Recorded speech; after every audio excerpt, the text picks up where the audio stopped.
An ordinary city librarian, Charles, was unable to save his books and died. But the universe decreed otherwise, and the rebirth took place. The young man looked at his hands and could not believe that he was alive.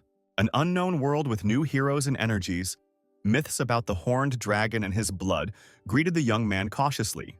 The unknown fields of the world, fighting signs and skills occupied the attention of the main character. Transformation was the most valuable gift from the planet to the deceased teacher, who gave his life to save the book collection of the educational library.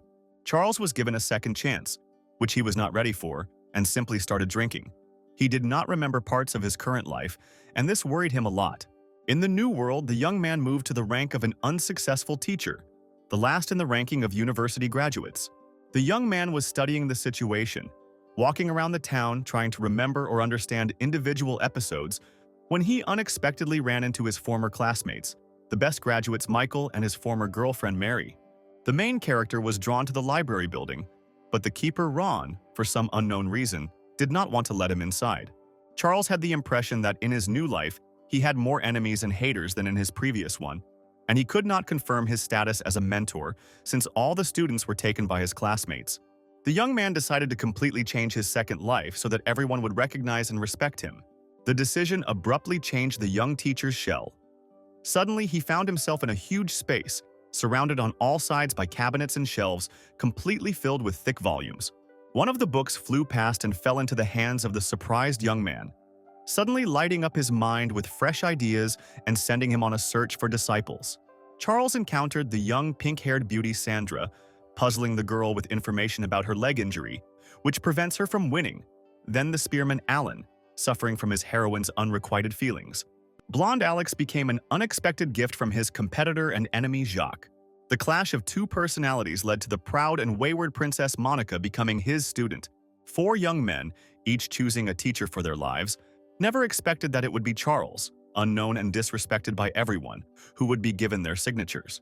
The new mentor pointed out to each of the future successors the main flaw that kills success and the will to win, which helped Alan calm down and look at his feelings from the outside. The students promised to listen to the teacher unconditionally. Charles knew that by recruiting students he would turn many people against him, including Michael, a rival from his student days. The enemies also included the uncle of the beautiful Monica, who was ready to do anything for the happiness of his ward. Sandra's brother was also outraged when he learned that his sister had gone to study with a loser tutor. Charles had to prove he was right by force. Each of the new pupils' relatives received their share of blows. The young man's former classmates also got it. The morning came. The old but spacious teacher's house with a classroom was waiting for the first students. Long-haired Monica had no intention of changing the teacher she had chosen long ago, but the incomprehensible abilities of the unsuccessful teacher intrigued her. The girl agreed to be a student in order to find out the secret. The princess tried to find out the teacher's name, but he insisted on registering for the class. The teacher began to think of sonorous initials, but nothing came to mind, and he enthusiastically pronounced his own. The beauty freed herself from the mentor's grasp and went off to gather information. Monica didn't learn anything new and was upset, and the young teacher tormented himself with thoughts about where else he could find students. The classroom was completely unkempt and empty. The feeling of dissatisfaction oppressed the teacher. Students were still needed to renew the registration license, the situation was becoming more complicated, and Charles decided to treat his problems with alcohol. So, if you look at everything one by one, then Sandra's appearance brought the main character back to reality. The girl wanted to change her mind and leave. The teacher gave a whole lecture on the topic of choosing a teacher. The mentor tried to convince the lady that he was a smart and experienced teacher, and that talk about his incompetence was just gossip from envious people. The young man was firm and unwavering. He said that only together could he and his student achieve victory. The pink-haired beauty was scared. To defuse the situation, Charles offered the girl to demonstrate her skills, and she happily agreed. The polished techniques, beautiful execution, and quick reaction were superb. The teacher looked at his charge, fascinated. Sandra performed the technical moves and froze. The girl eagerly awaited her senior comrade's assessment. The teacher appreciated the training and noted the beauty's talent.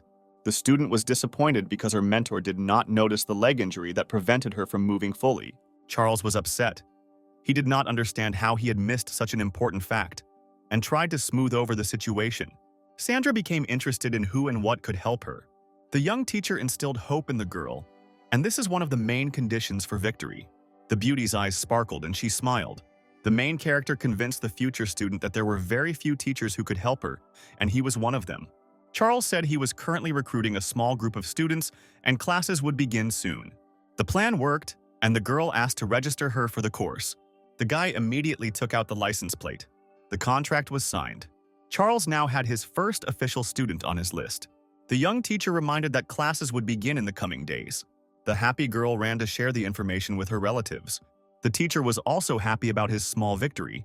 The mentor was inspired by the fact that the license would now be retained and the provided housing and work premises would remain his. Charles made plans to fully engage in the learning process so that he would not be ashamed of his teacher. A whirlpool of air caught the young man, tearing him away from his serious thoughts. The next second, the teacher was sitting at the huge gates of the library. It was the very library of the heavenly path that the guy had been constantly dreaming about lately. Fascinated and drawn him to it. An innumerable number of book volumes surrounded the former librarian. Charles decided to take the brochure. The young man walked over to the nearest shelf with 100 bright, thick volumes and reached for the tome. A hand suddenly passed through a row of books. The luxurious floating library was missing the most important thing: books. Returning to reality, the young man walked home and wondered if there could be any use for a heavenly repository of non-existent tomes. The new information tired Charles and he went to have a snack. It was not possible to reach the canteen calmly. Another former classmate, now a teacher with a high rating, Jacques, was on his way to meet. The colleague and a group of his newly recruited students greeted the loser with laughter and mockery. A classmate told the younger generation about his friend's 0 rating and had a great time. The students were surprised by the teacher's low grade on the final exam. Charles gave a verbal rebuff and advised his colleague not to brag. Jacques was furious. He did not expect such pressure in front of his charges. The squabble between the young teachers took place in a circle of new students, who listened attentively to the words of the older generation. Suddenly, a loud voice rang out in defense of the unsuccessful teacher.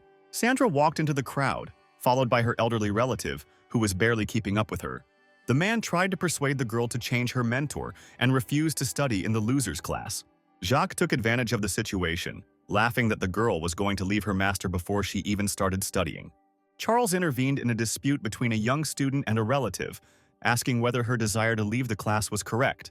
Sandra didn't want to offend the new teacher and didn't know what to answer. The young man decided to blackmail, explaining to his relative that if he refused to study, none of the teachers would want to take the girl. The main character was afraid of missing his only chance and tried to persuade the couple to change their minds. The malicious Jacques intervened in the conversation, declaring that he would be happy to take the girl to study with him. The young men had a quarrel and decided to hold an open competition among themselves to attract students. Jacques was confident in his abilities. Charles had no choice but to agree, so as not to lose his only ward. Students and teachers gathered in the schoolyard to watch the rare spectacle. According to the university rules, teachers had to exchange students and, after the test, show them the shortest path to progress. A little nervously, Sandra was the first to show her skills. The girl's blow was powerful enough to show the strength examiner on the screen, but the execution was lacking. Jacques assessed the student's strength and endurance and suggested the presence of an old leg injury, which was preventing her from improving her results. Charles was shocked. He did not understand how his opponent had easily completed the task. Having secluded himself with the pink-haired beauty, the new teacher gave her some tactical advice. The students watched in amazement as the girl's strike results doubled. A blonde guy named Alex, Jacques' student, approached the former librarian. The young mentor stopped the competition. He was trying to stall for time. The opponent and his protege stood in bewilderment. Charles decided to clarify his benefit from this dispute, since the option of reward in case of his victory had not been discussed in advance. The enemy stood in bewilderment and confusion. He did not even consider the thought of losing. Confident Jacques easily agreed to hand over his student, who tried to resist. The answer satisfied Charles and the competition continued. The blonde was inimitable. His movements and blows were precise and fast. The blow to the testing stone was swift. The unsuccessful teacher was confused. He did not know what to say and how to evaluate the student, realizing that his 0 rating was absolutely justified. Gradually, everything calmed down in Charles's mind, and the heavenly library floated before his eyes. One of the flying books landed right into the teacher's hands. The student's name was engraved on the cover. The main character instantly mastered the flow of information. Now he knew everything about his ward. The book fully described all the strengths and weaknesses of its hero. Charles replayed Alex's punch in his head again. The teacher understood the meaning and purpose of the Heavenly Library, which assessed a person and wrote down a detailed description with recommendations for eliminating existing flaws and problems. Only now did the former librarian appreciate what a gift life had given him. Charles was prevented from telling about his shortcomings by the laughter of his competitor, who could not believe in a loser. The other students supported their teacher with loud laughter. The young man refused to participate in the competition if they would not listen to him. The young man said that in that case, the result of the dispute would be cancelled. Shouts of support from the crowd diffused the situation. Charles suggested that the young man work with his left hand. Alex was the most surprised by the advice. Jacques smiled, celebrating the upcoming victory. The pupil gathered his strength and performed the strike. The control screen went dark, then showed a stunning result, exceeding the previous one by tens of times. The blonde's teacher looked at the numbers in complete amazement. All the spectators stood with the same look. They were very surprised. The student did not expect such power from his left hand. He had never used his left hand in combat. The competition ended with the librarian winning. Charles pulled out a second registration badge. For registration, blood from the future pupil was needed. Alex couldn't believe that he was simply given to someone else, because he had spent a long time choosing his mentor and preparing for his studies. The crowd began to disperse to their own affairs. Jacques grumbled and threatened to take revenge on his colleague. The agreement on the student's transfer to another class was ready for execution. The blonde had no choice but to confirm what had happened. Registration completed successfully. The entire university courtyard discussed the results of the competition. From class to class, from group to group, the rumors about the phenomenal abilities of the unsuccessful teacher spread. The beautiful Monica, who was sitting on the bench, was interested in the result of the fight. Deciding that it was just luck, the young student decided to conduct an investigation herself. Everyone around was talking about Alex's new strength figures. The princess decided to personally visit the teacher and find out how he managed to achieve such results and give her advice on how to improve her performance as well. Charles enjoyed the opening of the school and did not expect any guests. Monica behaved irritably and impudently from the doorway, which the librarian did not like at all. The teacher refused to listen to the girl and give recommendations. The mentor immediately didn't like the beauty's rudeness. The refusal enraged the girl even more. In exchange for information, Charles offered a place in his class, causing Monica to think. Two friends, who overheard the entire conversation from the street, were extremely surprised. The girls raced to tell Monica's relatives that she was planning to change teachers. The librarian pretended that he wasn't going to persuade the beauty if she didn't want to enroll in his class. The princess was completely enraged by the behavior of the new teacher, but she did not show it. The clash of the two elements continued. Charles continued to test the girl's patience. He offered to completely clean the school premises in exchange for registration. Monica had no choice but to agree. The mentor quietly celebrated his victory over the seething character of his new pupil. The girl took on the difficult task, as there was a lot of dust and dirt everywhere. A fire was boiling in the beauty's soul, and she promised to take revenge on the teacher. After a few hours, everything in the house was sparkling. Everything was clean and tidy. Charles was pleased and offered to sign the registration. The girl already dreamed of quickly becoming strong and destroying the self-confident teacher. The mentor invited Monica to show her skills. The girl happily responded to the request. The young man carefully studied the tactics of his new ward. The flow of the heavenly path has captured its master again. Charles stood in the middle of the library room and waited. The book with Monica's name was ready. The brochure described positive and negative traits, fighting style, and mistakes. The mentor studied the volume from beginning to end. Finally, the teacher came across the necessary information, revealing the girl's characteristics. While awaiting sentencing, the princess practiced her punches on the screen. The teacher praised the girl, saying that her strength was worthy of a lord's daughter.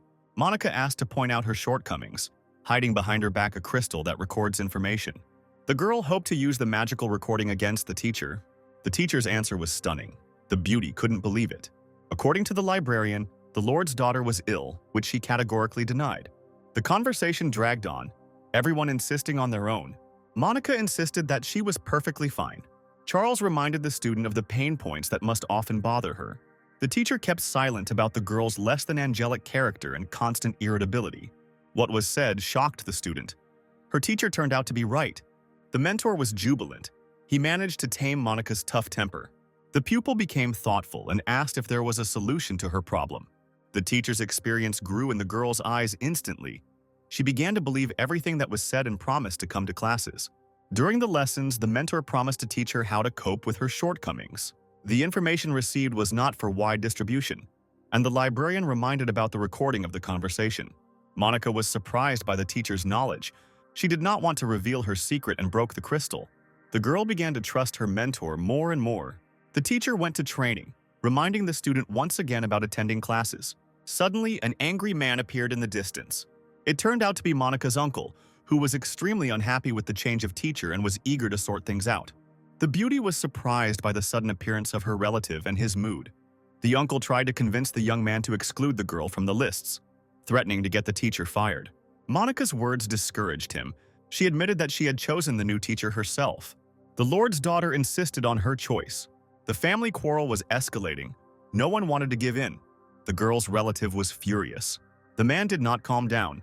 He ordered his ward to be released and threatened to kill the teacher. Monica tried her best to calm her angry uncle. The girl took her relative by the hand and led him home. She had already begun to fear for her mentor, knowing the character of her relatives. The young man didn't understand anything. He was simply recruiting students. Where did such hatred from those around him come from? At this time, two of the teenager's friends were walking past the fence of Charles's school, talking loudly. The guy with the spear was clearly upset. He was denied enrollment in a class and had to wait for the next intake. The interlocutor tried to calm him down. The boys perked up when they saw the school sign. The friends looked into the yard and went into the classroom. The furnishings seemed very old to them. There was a teacher sitting at a large table at the end of the room. A friend asked to admit a boy to school on behalf of his shy, gun-toting comrade. Charles was very happy, and the young man had no choice. The other mentors had already completed the recruitment of students. The guy with the spear was named Alan, and he really looked upset. The teacher asked the young man to show his skills, and the boy hit the examiner's screen with all his might. After demonstrating the techniques, Alan waited for his mentor's recommendations. The boy was surprised that the teacher was thoughtful. It seemed as if he was not watching his actions at all. The spearman became even more upset. He thought that no one needed him, and the year was wasted. Suddenly, the silence was broken by the teacher's voice, revealing the secret of the young man's condition. Alan was surprised. He hid his personal problem from everyone. Even his best friend didn't know about it. The librarian said that he needed to think more about the future and not live in the present day, which the boy was stuck in. The mentor pointed out that the blow would be much stronger if the young man was more focused and attentive. The fact that Alan was in love was revealed, and the unrequited feeling was the cause of his depression. Charles said that emotional state plays a key role in life and influences success. The instructions were short but very useful for both friends. The teacher explained that almost everything in life depends on the young man himself, and only he can change the situation. The teacher reminded the boy of the phrase of the mentor of all times from the Book of Wisdom, instilling confidence in him. The young man's consciousness cleared up and he began to think. Now Charles only had to look at the results of the recommendations, and he directed Alan to the screen to consolidate the success. The boy was mentally prepared for a new challenge. The force of the blow was impressive, and both boys were completely confused. The boys did not expect such a result.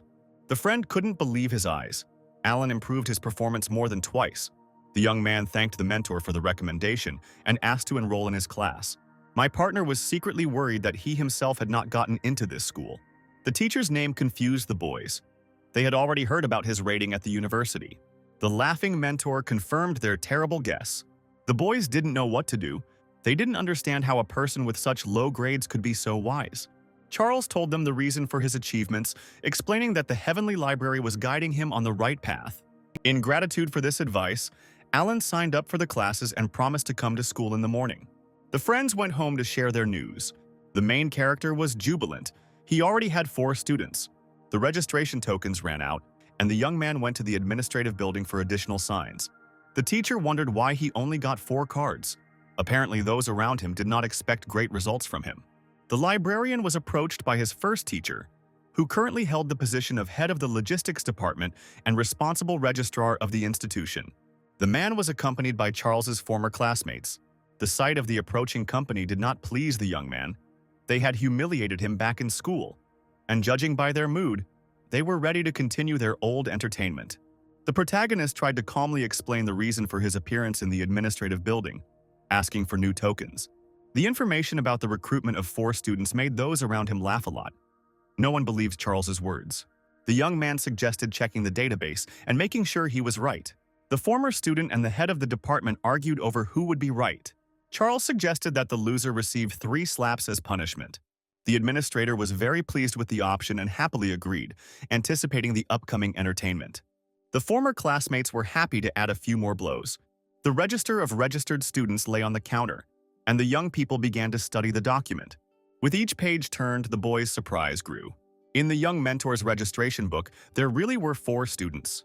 The first teacher personally rechecked the notes and turned purple with indignation.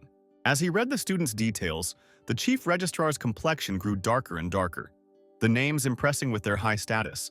The head of the department did not believe that the children themselves came to the loser's school. He accused his former student of deception. Charles was unperturbed. He knew that everything was fair. The agreement that the loser would receive a slap was forgotten, and the 4 enemies threatened to beat up the young man. The long-legged, handsome man, who considered himself a genius and was very proud of himself, was especially indignant. The administrator sent the guys to deal with the loser in his place. It didn't take more than a few seconds before one was already lying on the floor in a pool of blood. None of the vile attackers understood how this happened. The protagonist was ready to repel the next blow. The remaining 3, forgetting about honor, rushed into battle. It took the librarian a moment to mentally focus on each of the offenders. Magic manuscripts revealed the secret weaknesses of enemies. The knowledge gained was useful, and the opponents fell one after another. With one blow, right on target, Charles took out the attackers. The former mentor, who did not believe in his protege, was especially hard hit. The offenders, who had received what they deserved, had difficulty getting up from the floor. Charles explained that to defeat an enemy, strength is not enough, knowledge is needed. The young man said that everyone has special life points on their body, touching which can even kill a person. The enemies did not understand what had happened to them, and how a weak classmate was able to defeat them, deciding that it was just luck, so they again began to threaten violence. The head of the department threatened to fire him because the young teacher attacked and beat up an official in the university building. Charles had to use the additional secret knowledge he had gained in the heavenly library, and reminded the administrator that he had stolen jewelry from a high-ranking person and given it to another. A librarian accused a former classmate of poisoning his brother in order to take over his business. Now everyone present in the room was truly shocked. The enemies crawled to the young man on their knees, asking for mercy and silence. The main character warned that he did not want to sort out the past, but if they interfered with him, he would definitely pass the information on to higher authorities. The head of the department personally gave the young mentor a whole box of registration tokens. Satisfied, Charles went to his school. The young man mentally thanked the library of the heavenly path, which once again saved his honor and life. Passing by the pond, the mentor saw that on the shore a fat man was slowly moving towards the water, intending to die. 2 friends tried to dissuade him and pulled him away from the edge. The forces were unequal. The overweight teenager dragged his friends into the water. They could not cope with him. One of the friends grabbed hold of the other, and the chain moved confidently straight into the lake. The teacher did not want to interfere, but it was necessary to urgently rescue the rescuers. Now the fat man grabbed the mentor's leg and tried to continue his way to the water. He was upset and did not want to live. The delighted assistants raced to get away from their friend. Charles inquired about the reason for the boy's inappropriate behavior and learned that he had attended 10 schools and all the teachers had refused to register the boy. A conversation with an unknown mentor distracted the poor fellow from his stupid thoughts. The teacher suggested showing his skills and abilities. John, as the fat man was called, happily agreed. The guy's special feature was his stamina and endurance. He did not feel pain and had great strength, so he could boldly break bricks on his head and body. Charles froze again, the familiar carousel of movements already beginning to spin in his head. "Hello, library," thought the teacher, and began to wait for the treasured volume. The information from the book surprised the master. The young teacher learned that on the planet, everyone is born in a certain state. There are several classes of fighters and blood characteristics. The strength, skills, and abilities of the hero depend on this. Every fighter is born with certain skills. The magic crystal fighter is cold and calm as ice. The firefighter possesses the power of his element, is strong and fearless. The chief fighter is universal and has enormous energy, making them virtually invincible. In addition to the fighter's status, the fluid that flows through a person's vessels plays a big role. The blood can be ancient or new. This is one level. Of particular importance are hereditary and variable blood. This is the next step. The most powerful, invincible, and weapon-resistant blood type is a special type of ancient blood called the blood of the horned dragon, one of the best in terms of protection. And it was this blood that flowed through John's body. The teacher's eyes were shining with joy. Such a student is definitely needed on the team. The teacher suggested that the boy enroll in classes at the school. John couldn't believe his luck. It was necessary to draw up an agreement for registering a new student. The young man did not believe that he would study too. Charles's conversation with the student was interrupted by a phrase from a former classmate, now a successful teacher, Michael, walking along the alley along the shore with a young teacher, Mary, a former girlfriend of the librarian, and calling the couple standing there a dump with garbage. The girl looked closely at her old acquaintance. Charles and John were offended by this comparison. In the presence of a beautiful girl, the teacher behaved very demonstratively and rudely, trying to make a good impression on his companion. Charles did not remain in debt and parried his colleague's attack, saying that the unpleasant smell appeared only when new arrivals arrived. Michael was angry. He did not expect such a rebuff from the loser, and his companion appreciated the successful joke of her friend. The fight did not take place. The opponents resorted to verbal altercation. John heard a lot of unpleasant things about himself, although he had done nothing bad to Michael, and learned that he had ended up in the class of the most unlucky teacher. Charles was protective of his new student and his status. The arrogant teacher suggested that the girl quickly leave the interlocutors so as not to ruin her reputation, which the lady did not like at all. Mary approached her former friend, smiled and tried to support him, saying that she believed in his success. He just needed to not give up and work constantly. The young man thanked him for the advice and said that his new student was simply underestimated. In fact, he was a real fighter. Michael tried to object, but the young teacher wanted to continue the walk without her annoying companion, which greatly upset him. Left without a witness, both mentors began to sort things out. John took advantage of the situation and tried to escape from the loser teacher before he could register. The escape failed. Charles reminded the teenager where the school was and that classes would start the next day. The mentor has completed the process of registering a new student. The student hoped that if he missed classes, he would be expelled, to which the new teacher politely promised to drown him in the very pond with frogs, where the young man had so recently been heading. Only in the evening did the main character get home. Charles promised himself that he would become the best mentor for his students, but he doubted his own strength and experience. Classes will start the next day, and the teacher decided to systematize and repeat his knowledge. One of the teachings was the principle of 9 paths, which everyone studied and applied in training from childhood to old age. The protagonist's rank was low and remained at level 3 after his final exams, unlike the other teachers, which made him think about getting promoted. Charles decided to take advantage of the free evening and went to the main university temple of knowledge. The young mentor decided to combine the knowledge of 2 libraries, including the heavenly one. Ron, the library's keeper, sat on the threshold. The elder was very displeased with the visit of the late guest. The young teacher asked to be allowed to study books on martial arts. The university library was very large and contained hundreds of thousands of volumes. Charles found the right section and began leafing through the brochures one by one. The heavenly repository appeared in his head again. The new tome revealed a huge number of shortcomings of the most important combat skill. The young man was puzzled. The teacher looked through ancient manuscripts and modern theories. Charles tried to find a system that would help him correct the shortcomings of the teachings and help him choose the best ones. The bookshelves stood in dense, endless rows. The librarian could read an entire volume with one glance, identifying the most important points. The mountains of studied material grew with every minute. Time flew by unnoticed. The tired but pleased with himself young man left the building. The keeper was dissatisfied and surprised. He did not understand what the young man was doing in the library for so long, if he only moved books and did not make any notes. It was deep night when the teacher reached his workplace. The teacher tried to understand how the heavenly path could be used to change the system and fix the problems. The mentor was again transported to the ghostly book depository.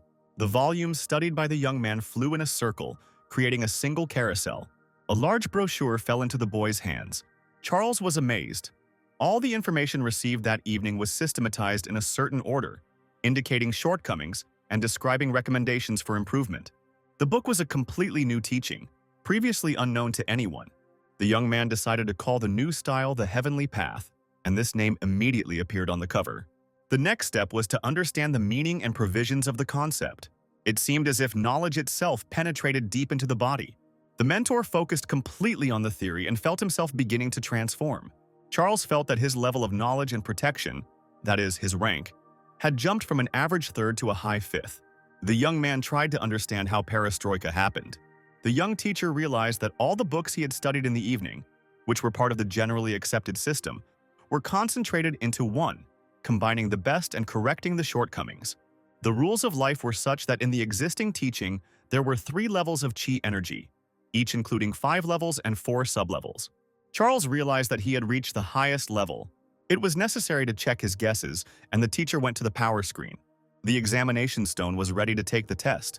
Gathering his energy, the young man made a throw. The force of the blow was extremely powerful. Not believing the result, the librarian doubted the equipment was working properly. Charles was a little scared by his new possibilities. The young man stood near the screen and noticed a shadow flashing in the darkness. The teacher went around the corner of his house and hid. The masked stranger held a dagger in his hands and crept up to the entrance of the building. Hearing sounds behind him, the man looked back.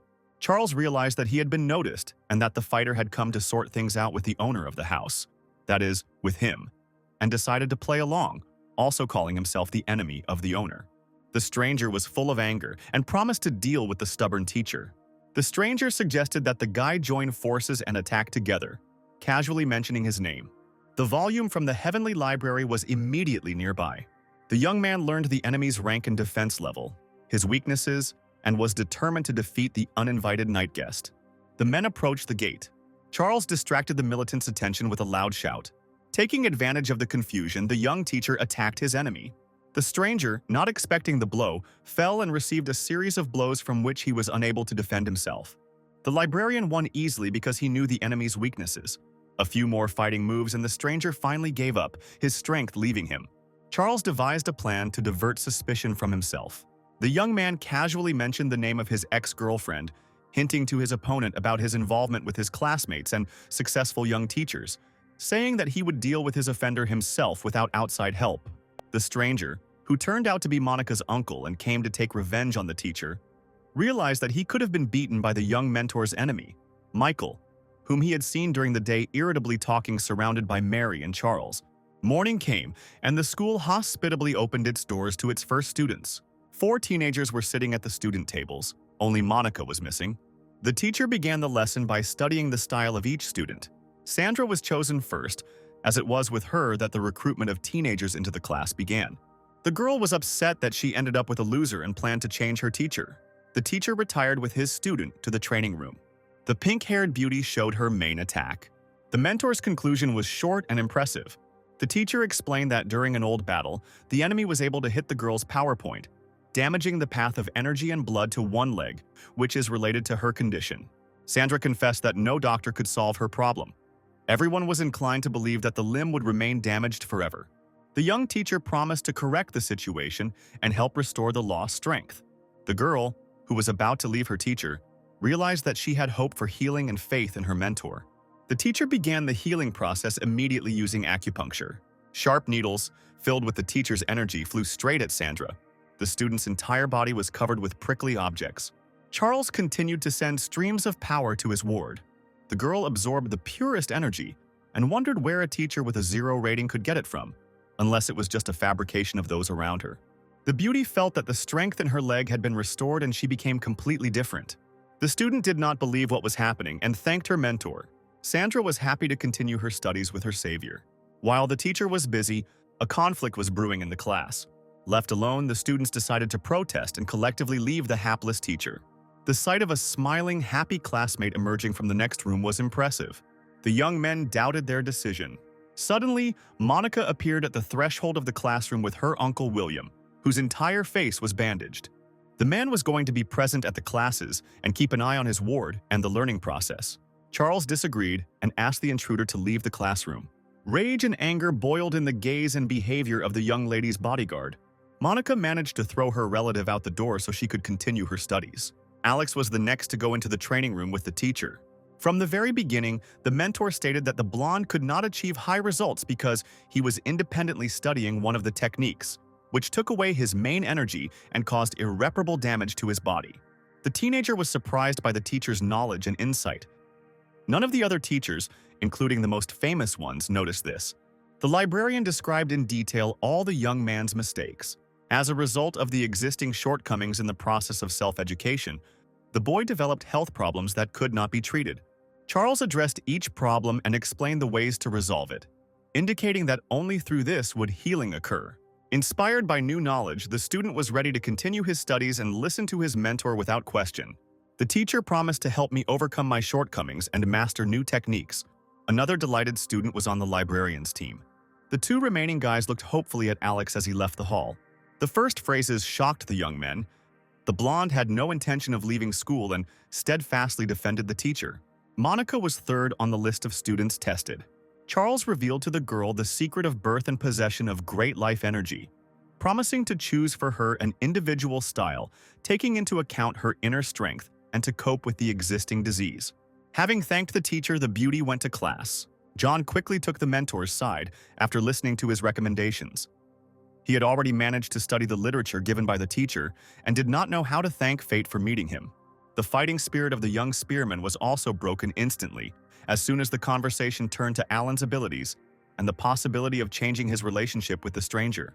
All the students were eager to learn new knowledge and skills, and Charles continued the lesson. An unexpected kick knocked down the classroom door. The pupils looked around to see what had happened. A tall, stately young man stood on the threshold looking aggressive. It turned out that it was Sandra's older brother, a fourth-rank fighter. The teacher asked the imposter not to interfere with the lessons and to leave the school. The warrior was ready for a mortal fight and was not going to retreat. He came to take his sister and punish the young mentor for registering a girl in his school. The intruder attacked first, bringing the full force of his sword down on the teacher. The blade easily stopped between two fingers of the protagonist's hand. The fighter tried to free the weapon, but the teacher did not give him a chance to act.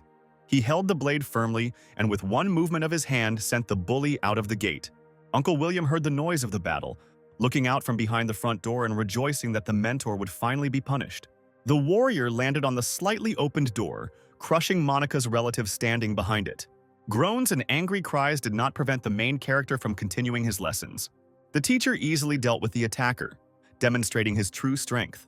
The students were shocked. They did not expect a quick victory from a mentor with a 0 rating. The injured relatives of the wards, clutching their broken heads, discussed how a third-rank warrior could demonstrate such a high level of combat. While classes were in progress, two of Charles' former classmates met in the administration office and discussed how their loser colleague would teach children if he did not have the necessary knowledge and skills. After some discussion, Michael and Jacques decided to attend the librarian's lesson. Approaching the school, the young teacher saw familiar, respectable men from noble families. Relatives complained to the young mentors that their charges were deceived and illegally forced to attend school. Charles told his students about his new teaching, comparing it with the past, analyzing its advantages and the disadvantages of the previous one. The children were happy and listened attentively to every word. The students couldn't believe how lucky they were to have such a mentor. New guests interrupted the lesson again. The main character was surprised by the visit of his colleagues, highly rated teachers. A senior teacher accused a librarian of cheating in relation to student registration. The young mentors began to sort things out, recalling past grievances. The argument became serious, with everyone defending their own rights. Michael mentioned their last meeting in the alley and their classmate Mary, now also a teacher at the university. Uncle William, all in bandages, remembered that the fighter who attacked him at night had cursed Charles and mentioned the girl's name. He realized that he had found the offender, and his fist instantly flew into the face of the librarian's classmate. Michael, not understanding anything, held his broken nose and demanded an explanation. Monica's relative rubbed his hands contentedly and prepared for a new attack. Now he would take revenge for everything. The young man found himself on the ground and received blow after blow without having time to defend himself. Sandra's brother had a hard time pulling the enraged man aside. Michael, covered in wounds and bruises, could not calm down. He did not understand why he was brutally beaten and what happened to the honorable citizen. The strangers left the school grounds. The classes ended and the satisfied students went home. Now they knew for sure that their teacher was the best. Monica asked her uncle what happened and why he beat the other mentor so badly. Sandra said goodbye to the teacher and also went to rest. Outside the school gates, the brother grabbed the girl by the hand and forcibly took her home. The man told his sister that she would no longer be studying in that class. The girl was surprised and upset by her brother's words. She happily waited for the next day to come to classes again. Humiliated and beaten, Michael walked with his friend to the office and plotted revenge. The boys could not understand the reason for William's anger. The classmates blamed Charles for everything, and each went their separate ways. A scandal awaited Sandra at home. The angry father scolded the girl and insisted that she leave the school of the hapless teacher. The head of the family promised to transfer the girl to another class. Numerous relatives supported their fellow and reproached the ward, who desperately and hopelessly tried to protect her mentor. The relatives did not calm down, not paying attention to the child's words. Sandra couldn't stand the pressure and forced everyone to shut up with her scream. The father told the girl that if she returned to school without his consent, he would not let her into the house again. Realizing that words were useless, the pink-haired beauty decided to show her strength in action by approaching the home power column. The double-legged kick broke all screen records. The relatives froze in amazement. They saw with their own eyes that the girl was healed and full of strength. The head of the family was the most surprised and delighted. He knew how many healers had tried to cure the child. The father began asking his daughter what they were doing in class, what they were studying, and gave Sandra advice not to leave the teacher. The day was hard for Charles. In the evening, he decided to continue studying literature and went to the university library again. He wanted to become the best teacher for his students, and for this he needed knowledge. Guardian Ron sat in his previous place and did not allow the young man to enter. The elder immediately let Mary, who had approached the library, into the hall. The young teacher was indignant because he also came for knowledge. The ex-girlfriend unexpectedly supported her colleague, and the guard had no choice but to let both visitors in. Paying no attention to his intercessor, Charles hurried to the books. The teacher did not expect such a zeal for knowledge. She hoped to communicate with the young man. The young mentor realized that there might not be a next time, so he had to have time to study all the available literature. Seeing her colleague engrossed in the volumes, Mary was tormented by the question of why the custodian did not want to let the teacher into the library. The girl decided to keep an eye on Charles and find out what he was planning to do here. The young man enthusiastically leafed through book after book, not paying attention to those around him and not noticing anything. It was night, and visitors did not leave the book depository building. Mary, not seeing anything reprehensible, also began to read. After analyzing the information obtained from the manuscripts, Charles realized that he had found a training method for Monica. The young man was surprised that several hours had passed, and his classmate had not yet left the reading room. On the way out, Ron stopped the young teacher. He didn't like the fact that Charles was just moving books around without delving into the essence and without taking notes. He didn't know that it took the young man just a few seconds to master the material. The elder was indignant, accusing the boy of laziness. The main character said goodbye and said that he would not return, since he had mastered all the literature available there. Mary, who came out after him, stopped the teacher. The girl wanted to test her colleague, who had not paid attention to her the whole evening, and asked him to explain an ancient recipe, deliberately changing the text. The main character pointed out the mistakes made by the teacher and the place where the necessary information could be read. The former classmate was extremely surprised. The answer was correct. Ron, who heard the young people's conversation, also decided to examine the young man. In response to the keeper's question, Charles not only gave a complete answer, but also expressed his own interpretation and drew conclusions. The test was passed with flying colors, and the young teacher breathed a sigh of relief. The custodian, who did not believe the accuracy of the young teacher's answer, went with the girl to the reading room to find the necessary volumes and make sure that the young man was right. The information he found completely shocked the elder. Mary caught up with her colleague and, as compensation for his mistrust, invited him to dinner. Hungry Charles couldn't resist the girl's offer. The classmates walked along the bamboo alleys to the city. Along the way, the main character analyzed what he had read, discovered a new meaning in ancient teachings and techniques, suddenly realizing that his transformation was taking place, and he was mentally moving to the next level of reason. Mary also noticed the change in the young man. There was a beautiful restaurant in the center of the town, and the girl wanted to bring her colleague there. Charles was surprised. He had never been to such places.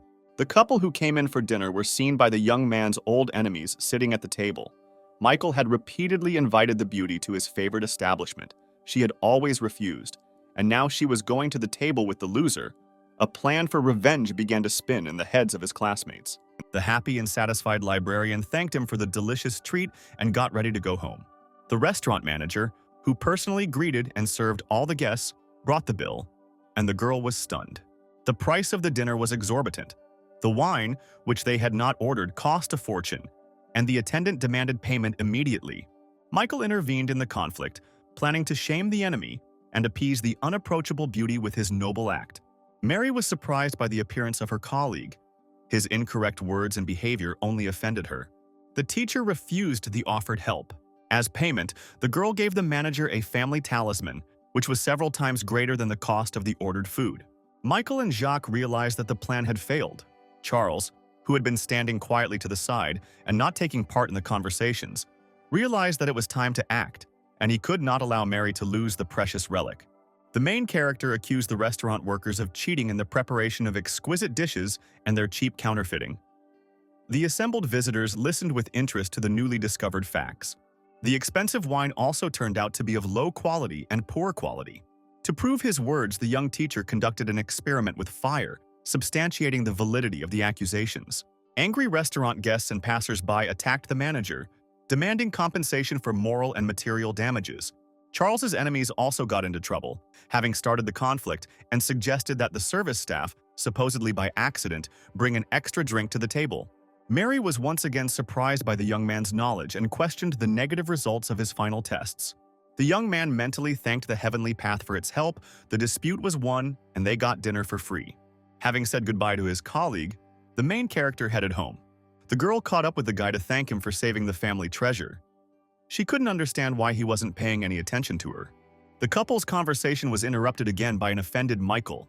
The colleague wanted to take revenge on the offender for ruining the dinner and the relationship with the beauty. Having decided to deal with the loser once and for all, the angry young man called for help from his grandfather's protege and his protector, the Heavenly Lion, ordering him to kill Charles. Mary, in horror, tried to defend her hero. She reminded him that killing a teacher was a grave sin, but the guy was insane. A huge, ferocious beast ran in the footsteps of the owner's grandson's offender. The girl and her two colleagues remained to watch the events. Michael, with great difficulty, held the teacher back. A few seconds later, instead of a bloody massacre, everyone saw a lion, calmly closing its eyes and lying peacefully at Charles's feet. The owner of the formidable predator could not believe what was happening. The beauty, realizing that she had become the cause of the showdown, no longer expected to see her former friend alive and could not understand how he dealt with the shaggy monster. At this time, the restaurant manager reported to Jack, the owner of the restaurant, about what had happened, trying to blame the people's mistrust and the bankruptcy of the establishment on the young, unknown teacher. The blow was deflected from him, and the owner of the establishment promised to find and destroy the offender. Tired from the night's events, the protagonist walked home and thought about how he could further strengthen his defense and increase his energy and intelligence levels to improve his mentoring work. Studying books to achieve the goal was not enough. Special amulets and artifacts were required for this. The librarian decided to visit a neighboring town where there was a large market famous for the presence of the most outlandish things, and he went there early in the morning. The vendor behind the stall promised only the highest quality goods, but Charles had no intention of counterfeiting, having the power of the heavenly path. A set of unusual flowers with roots attracted the attention of the main character. The magic book in my head suggested that this was a rare, expensive item that could come in handy if used correctly. The price was moderate, but the young man completely forgot about money. He had only a few coins with him. The seller categorically refused to lower the price, and the teacher compromised by offering a deal. Charles revealed the merchant's secret illness and promised to instantly cure him of his illness. The young man agreed and fulfilled all the teacher's conditions. In gratitude for his miraculous healing, the merchant gave the goods away for free. At this time, the famous clairvoyant Ho was walking around the bazaar, calling himself an appraiser of things, who supposedly could see the value of goods, offering to buy it from this or that seller, and helping the buyer only out of his kindness. People begged the miracle worker to help them acquire unique items. Charles, passing by, saw that Ho refused money and gifts. He chose 5 lucky people, showed which goods were priceless, and offered to buy them for a significant sum, supposedly much less than its true value. The heavenly volume fell into the hands of the librarian, and it became clear that the clairvoyant was an ordinary swindler who had conspired with the sellers and helped them sell their goods for a lot of money, then dividing the profits. The young teacher did not want to interfere, but the prophet himself chose him as a happy victim. It was useless to refuse. The crowd around was envious and did not understand why he was not happy. The main character was offered the product for an exorbitant price. Despite the public's indignation, he refused, knowing the true cost of the item. The imaginary clairvoyant's persistence angered the young man, and he told people the truth, showing the true price of goods using the example of his latest purchases. Ho was confused and hurried to leave, but the deceived witnesses and customers demanded payment and a refund. The main character walked further down the street. He was looking for a bookstore, hoping for luck. Suddenly, there would be literature on increasing energy levels and moving to the 6th rank. The beauty behind the counter was surprised by the topic. She liked the young man for his culture, intelligence, and inner strength, which she felt when the stranger entered the store.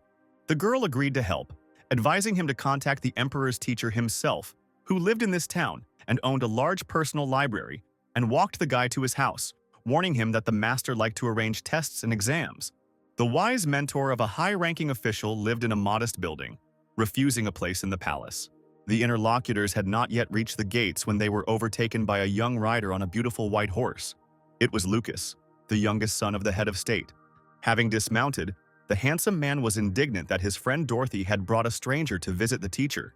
Opening the door, the servant of the owner of the house recognized the guests and invited them in. The young people entered the spacious waiting room. The great mentor who appeared was glad to see his young acquaintances. A stranger looking at a hand-painted painting attracted the attention of the master, and he offered to analyze the work of art. The main character, with the help of the magic of the heavenly library, saw all the pitfalls of the masterpiece. He cut the outer shell of the canvas, revealing the true appearance of the drawing. Behind the outer shell was a completely different picture. The satisfied teacher continued the examination and showed the next masterpiece depicting a huge predator. Charles pointed out the mistakes in the drawing, which surprised the owner and frightened Dorothy, who regretted bringing the brave young man. The master suggested that the girl introduce the guest, completely embarrassing her, since the young people had not even had time to get acquainted. The emperor's heir was glad that his friend did not even say the young man's name, which meant that they really did not know each other. Charles introduced himself, and the owner of the house with dignity called him young master, setting him as an example to the young men present. The mentor asked the young teacher to conduct classes more often with new acquaintances, improving their knowledge of painting. Charles asked the master to show him the library, which was the purpose of his visit to the respected man. The collection of books was indeed large, but there were practically no brochures on the topic of self-improvement and achieving the high 6th rank. The librarian leafed through volume after volume, studying new material. The heavenly path concentrated the information it received into one book.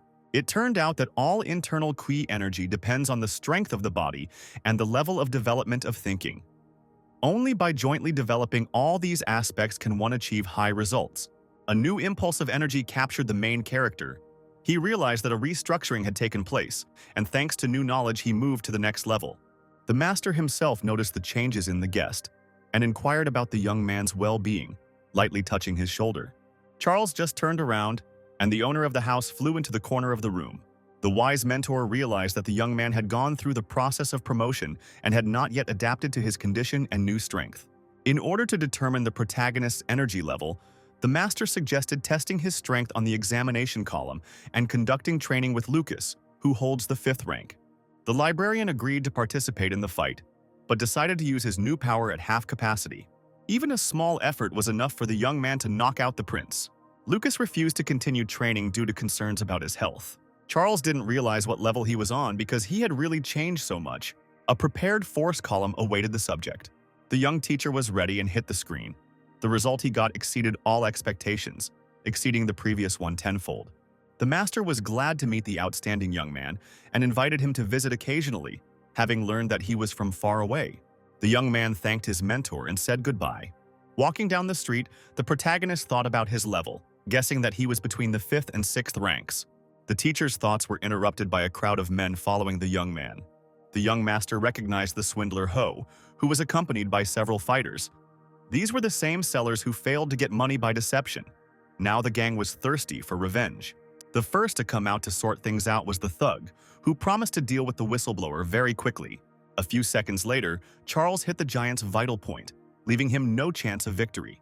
Ho sent his best assistant, who possessed a unique falcon flight technique, to fight. The protagonist was ready for the next attack and easily repelled the blow. As a result of a short battle, only the leader remained out of 5 enemies. Charles' advantage was undeniable. Ho did not escape the fate of his assistants and received his share of punishment. The swindler begged the young man not to kill him, promising a reward for his life. The liar gave the young teacher an emerald ring. The library revealed to its owner the secret of the decoration, given to him by a supposed clairvoyant.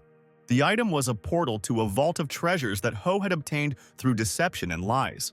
Charles wanted to finally wean the swindler off his lies, and with a blow to the inner point, he protected people from the destructive abilities of his opponent, at the same time taking the money hidden under his clothes. Ho realized that he had lost the gift of hypnotic influence on others. While Charles was traveling, improving himself and making new friends, his old enemy came to his grandfather, the director of the university, asking for help. Michael told the owner about the inadequate behavior of his predator, who did not listen to his grandson's order and did not protect him at the right moment. The young man asked a relative with high status for help in eliminating a competitor and driving him out of the city. He reported that his classmate Jacques was ready to write a complaint that his student was being forcibly kept in the school without giving him a choice. The grandson insisted on conducting an inspection of the unsuccessful teacher and his pupil. The grandfather was forced to agree and fulfill the request of his favorite. In the morning, Charles entered the gates of his native school. The young man was thoughtful and was making a plan for his next activities. Despite the early hour, all 5 students were in the classroom, waiting for their teacher. There were sparks in the pupils' eyes. They were glad that their teacher had returned. The first gift went to Monica. The teacher handed the girl a box with a bud and a root, explaining that she needed to prepare a decoction from this flower and take it according to the scheme in order to get rid of the congenital disease. All students received instructions with individual training plans, developed taking into account the skills and characteristics of each.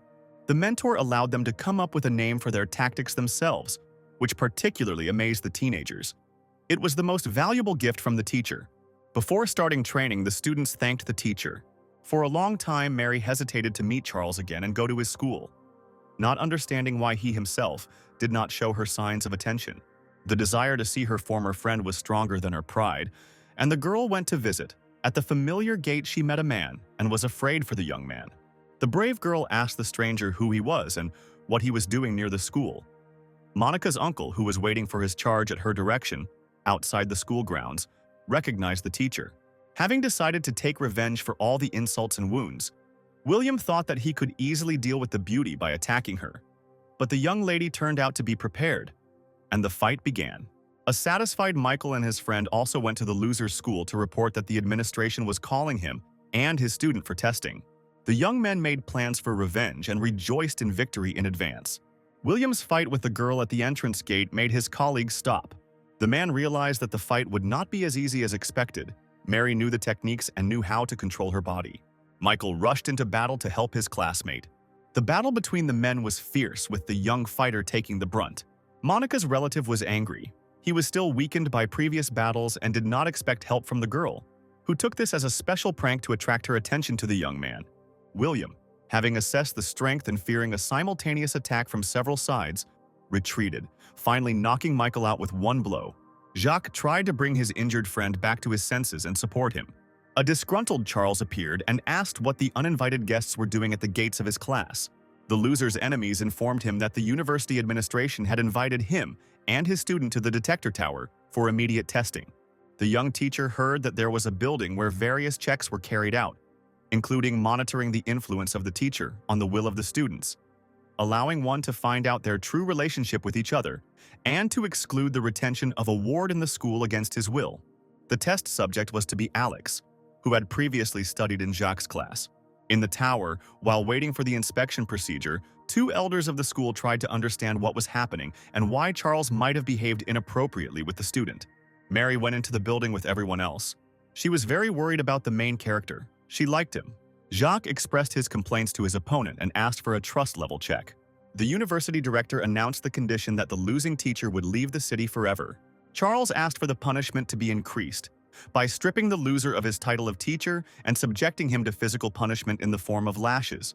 The enemy agreed with the addition and was glad that all problems with his former loser colleague would be quickly resolved. The tower keeper invited the participants to the platform with a trust ball to conduct an exam. The ball automatically read the state, determined feelings, and the degree of trust between people. The first to come out were teacher Jacques and his former student Alex, whom he himself had given up after losing a bet to Charles. The young show-off was sure that the teenager would be on his side because he personally invited him and arranged for him to go to school. The examination screen was silent for a long time, then gave the result, which amazed everyone present. The student's level of trust was at a very low level. Charles was calm and ready for the challenge. The ball produced an instant result, recording record-high figures that even the most respected mentors had not achieved. While the losers were indignant, the tower elder assessed the result. The keeper of the trust ball saw the student's sincere look, his confidence and respect for the teacher. The appearance of a guest prevented the trust test from being concluded. The elders were surprised by the appearance of a high-ranking person. Sandra's father entered the tower, looking for his daughter's mentor. The young teacher was no less surprised than his older colleagues. Charles was even more surprised by the behavior of the man who knelt before him and asked to accept his son into the class. The university director was discouraged. The young man had already been studying at his school for several years. Charles's refusal shocked everyone. The elder suggested keeping the student if the transfer did not take place, especially since the young teacher was of a lower rank and less strong. The high-ranking official countered by saying that the young teacher was able to parry his son's sword strike with 2 fingers, indicating a high level of training. Alex was an eyewitness and confirmed what was said. Nobody believed what was happening. The heated argument of those present was interrupted by the visit of the next guest. The prince entered the tower and greeted Master Charles, whom he had been looking for when he stopped in the small town for the day. The emperor's son promised the director, who was outraged by the young teacher's high title, the death penalty if he continued his speech. The elder was frightened. He did not understand where the loser got such connections from. Sandra's father asked the mentor again to take his son into training. Charles was very tired of everything that was happening. He suggested that the results of the detector be announced and the sentence for the loser be confirmed. It turned out that this exam cannot revoke a teacher's license. A special document that has the right to do so is needed. The servant interrupted the summing up for the 3rd time and announced the arrival of the next guest. A smiling Dorothy walked through the door, having decided to stop by to see a new acquaintance on the way, and who, in addition to working in a bookstore, turned out to be an assistant to the chief secretary, having arrived in town on business matters. The girl greeted the young master and the others present. It turned out that the position of the young lady allowed her to prepare a document revoking the license.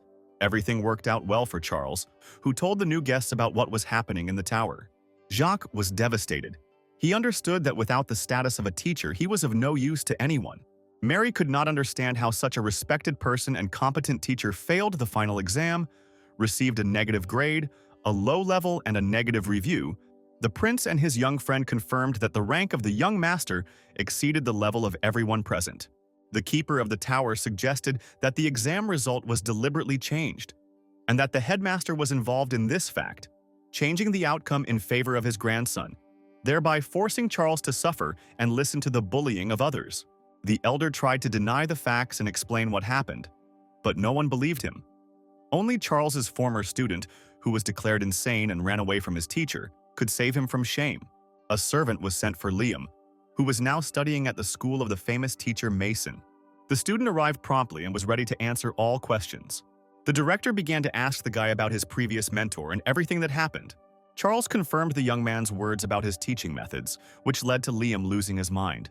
The student reported that only a new teacher was able to restore his mental abilities and gave him the opportunity to continue studying. The main character asked to show his skills. The young man demonstrated to those present his strength and ability to control energy. Charles pointed out the shortcomings that no one else had noticed, explaining that the student suffered from a rare form of the disease and could not perform the exercises to their full extent without pain and extra effort. His own developed teaching method brought the young man out of control and helped him cope with his problems, but he was unable to complete his studies because he was afraid of his condition and transferred to another school. The elder did not believe what was said. He had come across similar recommendations in the ancient tome, but he had never seen it. Charles offered Liam to participate in another experiment, which would result in the young fighter rising to the 2nd rank. After thinking for a while, the young man agreed, and silver needles with the mentor's energy pierced the body, and the existing silent points that prevented the path to development were eliminated. The rebirth took place. Liam didn't know how to thank his former mentor and regretted not listening to him earlier. Everything he saw allowed the tower keeper to make a final verdict and declare Jacques a slanderer, removing him from teaching. The director also lost not only a student, but also his status, fulfilling the requests of his grandson. The elder, on behalf of the administration, congratulated Charles and apologized for all the troubles caused. The satisfied young teacher returned to school. The master was caught up by friends and asked to teach questions of painting and calligraphy. Charles did not know how to explain to them the vision of shortcomings without the heavenly path. At this time, Mason School was hosting a special guest. The owner of the city restaurant Thomas visited his old friend for a reason. He had a plan for revenge on one young mentor, and he needed help. Friends discussed Charles, each with his own reason for not liking him. Clarification of questions and details of the deal was interrupted by a visit from a primary school student. Daniel was average in strength and knowledge. The young man asked to be let out of school. Liam appeared next, having come from the Trust Tower, where he had been summoned by an administration representative. The student's request surprised the mentor. He also wanted to become a student at the young teacher's school, that is, to return to his old teacher. Having no right to hold on to his pupils, Mason was forced to agree. When the former students left, the teacher invited his best student, Noah. The experienced teacher was very angry. He decided to organize an exam to evaluate teaching activities, the winner of which would get all the students of the losing side, and sent his protege to convey the invitation to the test. It was daytime. The teacher and his ward had not yet returned from the tower.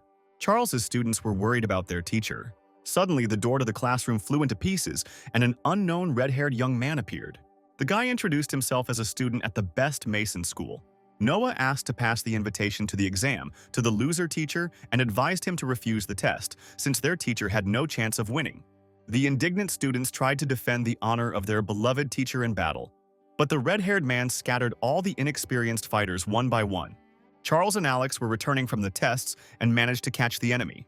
Noah boasted to the young teacher about his successes, who announced his acceptance of the invitation and offered a bet with a large prize for the winner. The protagonist gathered his charges and convinced them to take part in the battle, guaranteeing them an easy victory. The teacher showed 3 basic simple techniques. The students did not believe that this was possible but agreed to fight. The result was the complete defeat of the enemy. Each of the 5 students easily dealt with Noah, who did not understand how this could happen, because he had just dealt with them and now owed a large sum to each and to restore the broken door. The pupil, covered in bruises and wounds, came to Mason, who did not expect to see such humiliation of his beloved ward. The wise teacher listened to the detailed story of what had happened. He guessed that the reason for the quick victory was not simple techniques, but vital points that the opponents had influenced. He understood that Charles was not so simple and that he needed to prepare for the exam thoroughly. Mason's friend, a teacher from a nearby school, Olivia, visited him to share the news, telling him that the principal had been fired and was under investigation, and that the unsuccessful mentor had emerged victorious in the Trust Tower exam. The head teacher's class was excited. The teacher was determined to win the upcoming exam and asked for help from the students, who of course supported their hero. After class, Alex shared with his friends the events in the administrative building, telling many interesting facts about their mentor, worthy of respect, and his friends, making them once again convinced that they had chosen the right teacher. Charles thought over a plan to win. He was confident in everyone except the fat man, and found a clue in the heavenly library, learning that he needed to activate the dragon blood that was given to the young man at birth. Of the 3 activation methods, only one was fast and safe, and the main character went to the city of pharmacists, not yet knowing whether he would be able to obtain the necessary knowledge and the title of pharmacist, how the process itself would happen, and what John would become, and whether his small team would be able to defeat the famous teacher at the exam and protect their students. A simple librarian, Charles, was unable to save his books and died, but the universe decreed otherwise, and reincarnation in another world took place. Another valuable gift was the Library of the Heavenly Path, which creates books based on the identified shortcomings. The main character is embodied in a young, unsuccessful teacher who, despite numerous obstacles, managed to recruit 5 students and put his soul and knowledge into them, preparing his own combat teaching for each. The unexpected victories and successes of the young mentor did not give rest to the famous teachers, and the best of them, Mason, sent his student with an invitation to a competition of students to assess the level of training and knowledge of the teacher, giving a 2-week period for preparation. Charles had selected individual training methods for his 2 young fighters. There was little time left. It was urgent to find a way to activate the hereditary blood of the horned dragon for John, the young man who was the least prepared for martial arts. The Celestial Library offered several options for solving the problem. The safest was the use of special herbs and pills, but this required money and the knowledge of alchemist pharmacists. The young teacher had no money, and he went to the Pharmacists Guild to look for special literature to help his charges. The assistant pharmacist said that access to book volumes was closed to a simple mentor. Only pharmacists could use special scientific volumes, and Charles had no choice but to study a new profile. Sweet Gloria, who dreams of getting the title of a pharmacist's apprentice and is temporarily working in her uncle's house of knowledge, explained to the stranger that it is necessary to study a huge amount of literature on chemistry, herbs, and technology in order to pass the exam in her specialty. The young teacher was ready to immediately acquire new knowledge, which excited the girl, who had been studying these subjects for several years. Charles was persistent and persuaded the beauty to take him to the owner of the local library. Gloria's uncle was more welcoming and provided his literature to the young man. The owner of the training materials said that the exam for a pharmacist apprentice includes practical and theoretical questions. The main character enthusiastically began studying new topics that he had not even known about before, and time flew by. Finally, all the volumes were read. A certain scheme was forming in his head, and the young man was ready for the tests. The young man said goodbye to his new acquaintances, who were surprised by the guest's behavior, who enthusiastically and quickly leafed through one book after another. Charles arrived for the exam. 3 candidates for the title of apprentice pharmacist were already sitting at the tables, all waiting for the teachers. At the appointed time, the chief pharmacist appeared with his assistant, who distributed tasks. It was necessary to answer theoretical questions and describe the plant provided in the practical part. There were many questions the young man set about solving them. He had to solve 100% of the tasks. The Library of the Heavenly Path did not fail. All the new knowledge just put into it was united into one volume. Charles began the exam with great enthusiasm, and his pen could not keep up with his master. Chief Pharmacist William was surprised by the quick response of the unknown young man, who was the first to submit all the written assignments. The high level of preparation and the correctness of the solutions puzzled the examiner. The questions were difficult, and he did not believe that this was possible. The subjects anxiously awaited the results of the test. For those who passed the first stage, the practical part awaited. 3 people passed the theoretical questions, including Charles. It was time to test the young men's knowledge of plants. The main character got a very rare specimen of a medicinal flower, but the Heavenly Path quickly determined its type and characteristics. The task was completed. Charles was greatly surprised when the examiners reported that he had failed the practical and had not passed the test. The young man insisted on reviewing the results and proved his case. The famous pharmacists were amazed and admitted their defeat. The main character was given a special token and the title of apprentice pharmacist.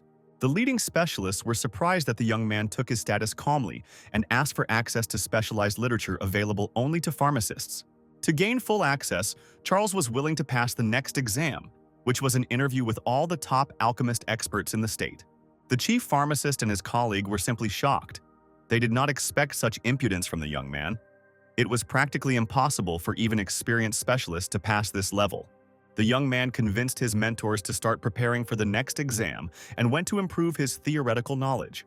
All the printed materials in the pharmacist's library collection were mastered within a day. The assistant sent by the pharmacist to supervise the young man saw only mountains of books, leafed through at speed in a few minutes. In the evening, tired from new knowledge and impressions, Charles went to the hostel to rest. While the young mentor was mastering a new profession to help his students, one of them, proud Monica, was talking with her uncle, who categorically objected to her teacher. The patron saw the plant in the hands of his ward and was confused when he learned that it was given to the girl by the young teacher he hated. It was a rare specimen of medicinal herb, the cost of which was very high even for noble persons. Monica's uncle knew the properties of this plant, but had never seen this miracle before, and even he did not have the money to buy it. The young lady said that the mentor had identified her problems, which were the incorrect distribution of energy, as a result of which her health and fighting ability were deteriorating day by day, and a decoction of a rare plant was supposed to help restore her strength. Having learned the cost, the girl decided, together with her uncle, to immediately thank her teacher, who went to the city of pharmacists for additional knowledge.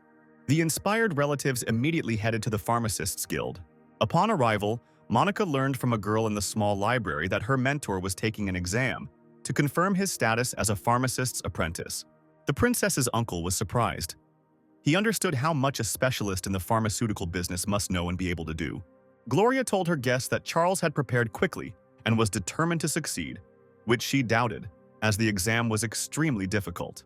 Two young men who came out of the testing hall disproved all doubts and confirmed that their competitor had successfully passed the theory and practice. Monica asked if her teacher would be free soon. Gloria was extremely surprised to learn that the young man was a martial arts teacher and had his own class. The young men who failed the exam said that Charles had agreed to an interview with the country's oldest and most famous alchemist. The beauty was amazed that her mentor, whom no one appreciated, was ready to do anything to help his students. The girls were very excited, realizing that the upcoming test would be extremely difficult. One of the examinees said that the interview itself with celebrities is very tricky, and in case of failure or refusal of Charles, he will have to pay a fabulous amount of money as compensation. Monica calculated in her head how much her medicinal flower cost and how much the exam would cost, and was ready to burst into tears. At this time, Charles, unaware of how close one of his protégés was, who was one of the reasons for his interest in alchemy, had finished studying all the available literature and was getting ready to rest. The excited and nervous chief pharmacists were waiting for the young man at the exit. Charles reassured the pharmacists that the interview would take place, and he was ready for the meeting. Not believing the guy's words, the scientists were shocked by his calmness. Charles said goodbye and went to rest, awaiting the arrival of the eminent examiners. At the entrance to the dormitory, a student rushed to the mentor, who was not expecting anything, with words of gratitude and respect. Charles tried to calm the girl down, explaining that it was his duty. Monica's uncle, who had been standing to the side, joined his ward and warmly thanked the young man for caring for the girl. The young teacher was surprised by the changes in the behavior of the previously disobedient and aggressive student and her patron, who had repeatedly attempted on his life. Charles once again told the girl that his students were very important to him, and he tried to do everything he could for them. The Library of the Heavenly Path continued its work, preparing new information based on the knowledge gained. The next volume, including pharmaceuticals, was ready. Monica's uncle offered to partially compensate for the cost of the medicinal plant given to his ward by offering Charles almost all of his savings. The young mentor refused financial support, remembering that he got the flower thanks to his own knowledge and the help of the Heavenly Library, that is, practically for free. The teacher thanked the girl's relative and promised to continue to take care of her. It was time to return home and wait for the call for an interview. Charles's soul was uneasy because of the large sum of money offered to him for the service. After a short rest, the teacher planned to leave the city. He needed to continue teaching his students. There was little time left before the professional test. Monica's uncle was surprised by the young teacher's behavior. He was grateful to him for the girl and was ready to come to his aid. The beauty told her guardian that Charles was constantly being doubted and attacked by former classmates and colleagues, and had recently successfully passed the tower of tests. Monica's high-status relative promised to support her mentor. At home, the night passed quickly. Charles hardly slept, sorting out the knowledge he had received. Fresh thoughts and ideas were spinning in the teacher's head. The results of the training were not long in coming. New strong bursts of energy filled the young man's body in a stream. In the morning, Charles's longtime student, who had been frightened by his teacher's methods in the past and gone to the famous mentor Mason, realizing his mistake after the Tower of Trials, came to the teacher with two friends with a request to be enrolled in the class. The young teacher understood why his successful colleague was offended and challenged the school to a competition to assess professional skills. Offended for his reputation, new students were allowed to attend classes. Charles began the lesson with new knowledge and techniques that he had recently acquired and developed. The newly arrived young fighters were surprised. They had never been given information at such a level. It was a modern, simple, but effective presentation of combat techniques and energy flows. Time flew by while studying. In the morning, Charles received the news and again gathered at the Pharmacists' Guild. Gloria, who met the young man, was glad to see him. She began to like him for his simplicity, strength, confidence, and she was very worried about him. The girl took the main character to the testing hall, wishing him good luck. In the large room, there was a huge stove, resembling a strange jug. William greeted the young pharmacist. The chief specialist reported that all the leading alchemists of the state had arrived, and the interview would be conducted on the pills in which they were leading specialists. A crowd of senior scientists entered the hall. The chief pharmacist introduced the young man and announced the conditions of the interview. It was necessary to answer questions from all the healers. Charles was outraged and suggested that the experts themselves would not be able to pass their tests, as it was difficult to please everyone. The famous alchemists were dissatisfied with the young man's performance and were preparing for an easy victory. The time of testing had come. Everyone was confident in themselves and their knowledge. Scientists were surprised by the young man's self-confidence. All the celebrities present were highly excited and ready for an unequal battle of wits. The situation grew tense with every phrase the young man uttered. Charles, on the contrary, calmed down and conducted the conversation with humor and complete confidence. The chief examiner proposed to stop the debate and proceed to the test itself. The first to come out was a well-known manufacturer of rare medicinal pills for many diseases, including hundreds of plants. The alchemist suggested looking at the technique of making one of the types of the drug and determining its composition and properties. The process took a few minutes. The specialist worked masterfully and quickly. Charles was amazed by the speed and did not have time to notice anything. He began to panic, fearing his lightning-fast failure. The pills came out of the fiery furnace. The examiner waited for an answer. The scientists present were delighted with their colleagues' work. A moment of confusion and Charles was ready to answer. The celestial library quickly assessing the shortcomings. The young man approached the scientist and, so that the others would not hear, pronounced the name of the famous pills of another author, a duplicate of which was now prepared before the eyes of those present and passed off as his own, which was a complete disgrace. The first specialist was grateful to Charles for his tact and publicly admitted his defeat. The scientists present did not hear the answer and were amazed by their colleague's decision. The next alchemist changed his questioning tactics. The specialist suggested looking at the technology of making the pills and giving it an assessment. The furnace was hot. The scientist's energy was united with the iron monster. The process was completed. The alchemist waited for the result. For Charles, finding the flaws was the easiest thing to do, since that was what the Heavenly Library was all about. The young man focused on the manufacturing process itself, including the temperature regime, which was not taken into account when using different herbal infusions. The leading alchemist didn't even think about the temperature nuances and was shocked. Then, the main character paid attention to the unit itself. The furnace was outdated and had defects that affected the technological aspects. The Council of Elder Alchemists listened with bated breath to the previously unknown information. None of them knew about such subtleties. Charles continued his scathing speech by explaining that the composition of the fuel also affects the properties of the pills. All of the above-mentioned shortcomings in the technological process completely changed the properties of the drug and could lead to unpredictable consequences. It was difficult for the famous alchemist to admit that the unknown young man was right. The composition of the resulting pill was also fully criticized by the protagonist. The herbs included in the medicine being prepared were incompatible, and for this reason could cause harm rather than benefit to the patient. This was Charles' next victory. Shocked scientists did not believe what was happening. The oldest specialist made a lot of mistakes. The upset famous pharmacist was the most upset of all. He had dedicated his whole life to pills, but it turned out that he was wrong. The scientists were worried, but it was decided to continue the test. Two pharmacists offered to evaluate the quality of the pills they had prepared, concerned about their poor effectiveness. Everyone tried to solve their personal issue, forgetting about the exam. The analysis of the composition of the drugs was disappointing. Instead of peace of mind, they provoked aggression and attacks of loss of self-control. The volume of the Heavenly Library revealed the flaws of each potion. The scientists were amazed by the discoveries and depressed. The Council of Famous Pharmacists was shocked by the young man's knowledge and objective assessment of their work. One of the most ancient alchemists tried to restore the damaged reputation. Charles answered the questions asked with confidence. The protagonist pointed out the examiner's mistake, the influence of his personal attitude and family problems on his work, which negatively affects the properties of the drugs. The honorary badge of the first-star alchemist pharmacist was a well-deserved reward. The scientists admitted their defeat. Charles was not interested in the high rank. He immediately asked to use the elite professional library, which is what the status of apothecary was for. William took his new friend and colleague to the book depository. The number of volumes impressed even the main character. The young man gathered his strength and began to master the new literature. The ancient manuscripts contained many answers to questions of interest. Charles rushed between the shelves, grabbing more and more books, trying to understand the problems of his students. The young mentor found ways to correct Monica's energy and activate John's ancestral blood, which was worth passing all the exams for. The Library of the Heavenly Path quickly absorbed all the information received, preparing its own unique book. Now Charles knew exactly what his charges needed and went to William. The young man asked the chief pharmacist to buy 3 pills and 2 types of herbs.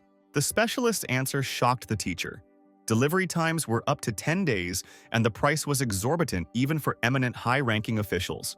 A decision had to be made. There was no time to think. Charles agreed to William's condition and set about making quick money. The idea came quickly and needed to be implemented. Thus, the young mentor Charles became the great Grandmaster Ian, performing miracles of foresight and healing, who came to the neighboring town for a few days. Having studied the situation in advance, the young man found a smart guy, Kevin, who was renting out a decent house to a bankrupt gentleman. Having appreciated the skill of the young realtor, the main character went to look at the premises. The buildings were impressive, spacious, and looked quite expensive. Charles introduced himself as a famous gentleman and ordered that servants be found immediately. The house was completely ready for occupancy. The yard was huge. The initial price was too high, but the young teacher was happy with the location of the building. By revealing Kevin's secrets, we were able to reduce the price by a third to the amount originally set by the former owner. The guy was shocked by the information known to the stranger, so he decided to obey the master in everything. The main character offered the young man to become his personal servant, quickly hire staff for service, allocating the required amount of money for expenses. Kevin realized that the new owner was smart and agreed to his proposal. The servant's next order was to spread the rumor of the arrival of a famous Grand Master traveler in the city. Kevin easily parted with his previous job and began to carry out the instructions of his master. The transformation was not easy for Charles. He was tired. It was time to return to the students, and the main character hurried home. In the schoolyard, a group of students were actively discussing some news.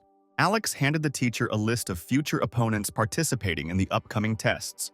Charles assessed the balance of power. Mason foresaw all the weaknesses of his charges and wisely selected an opponent for each. The forces turned out to be unequal. The teacher was determined to earn money and save the honor of his school by going to the neighboring town again. Grandmaster Yang returned to the house where his personal guards were already standing at the gate. The courtyard was clean. The maids were greeting their new master. Kevin met the owner and reported the situation. Charles asked which celebrities lived nearby. The master's solution was to take a walk with his servant through the streets of the city. Now Charles knew that a very rich businessman, a friend of the emperor's family, lived nearby, and he headed towards his house. Coming closer, the disguised youth saw that the entrance to the chambers was guarded by 2 stone lions made of expensive jade. The main character stopped at a small street cafe nearby to have a cup of tea. The master suggested that his servant break one of the animals. Kevin didn't believe his master's words and begged him not to send him to his death. Reassured by Jan's words, the boy took the hammer and went to carry out his instructions. Passers-by saw the head of the stone monster fly off and roll along the pavement. The culprit was nearby. The enraged residents attacked the destroyer. The crowd grabbed Kevin and began beating him. The cruel punishment was stopped by the owner of the house with the lions. Kevin explained that the order to cut off the head of the precious jade monster was given to him by his master. The meeting between the 2 men took place, and the head of the wealthy family, Marcel, demanded an explanation. Grandmaster Yang told the indignant owner how, while passing by, he discovered that the lions were not made of emerald jade, which brings strength and health, but of blood jade, which absorbs the energy of family members. The stones are difficult to distinguish. A mistake was made in the making of the sculptures, which does not affect the owner of the house with a high level of protection, but kills the rest of the members who are unable to protect themselves from the vampire stone, and someone in the house is at risk of death. Charles stood up and said goodbye, offering to think about the situation and return the compensation if the owner of the house did not agree with the destruction of the lion. Marcel could not believe the stranger's words, but his wife was at home, gradually fading away day by day. The rich man tried to ask questions, but John and his servant calmly walked away. The master pretended to be offended by the mistrust and did not respond to the appeal. Marcel called an old friend, the appraiser, to inspect the monsters. The acquaintance was amazed, because many years ago he himself assessed the sculptures and did not recognize the bloody jade. Only now the fragments revealed the essence of the stone. Jan returned home with his servant. The master ordered not to let anyone in, intending to rest. After some time, Mr. Marcel and his friend knocked on the gate. The businessman offered Kevin a health potion and money as compensation and asked him to take him to the owner. The servant desperately fought against temptation. The young man refused to accept the gifts and said that his master was not currently accepting them. No amount of persuasion changed Kevin's mind. Only after closing the gates could the servant rest. He was proud of his steadfastness. The boy ran into the house to report to the gentleman about Marcel's arrival. Charles was not surprised. He had calculated all the options in advance. The Grand Master announced that he was going on vacation and would receive guests in the morning. The next day, the gates swung open, and Marcel, who had been waiting all night for an invitation, entered the house. The protagonist greeted the guest and explained the delay by saying that the energy of the stone had a destructive effect through transmission from husband to wife. The power had weakened overnight and contact could be made again. Marcel thanked his savior and went to get his wife. He urgently needed to bring her to examine the sick woman. Kevin was surprised by the gentleman's tactics. As an incentive, Charles offered the boy to increase his energy, which had been stuck at the second level for a long time. By clearing Kevin's meridians and adding his own power, the protagonist increased his level to 3. The servant couldn't believe his luck. The young man thanked his decision to quit his previous job and go to serve his new master and his boss for the life experience. Marcel's carriage pulled up to the house. Charles did not expect this. The businessman's wife was in extremely serious condition. The young woman looked very exhausted and was unconscious. The young mentor looked at the sick woman. The library was silent. Charles decided to take the patient's hand. Her pulse was barely detectable, but the flow of information flowed like a river. The Book of Life spoke of the closure of all meridians and a great loss of energy. Jan promised Marcel to save his dying wife. The needles with a stream of pure energetic force entered the body and consciousness of the poor woman.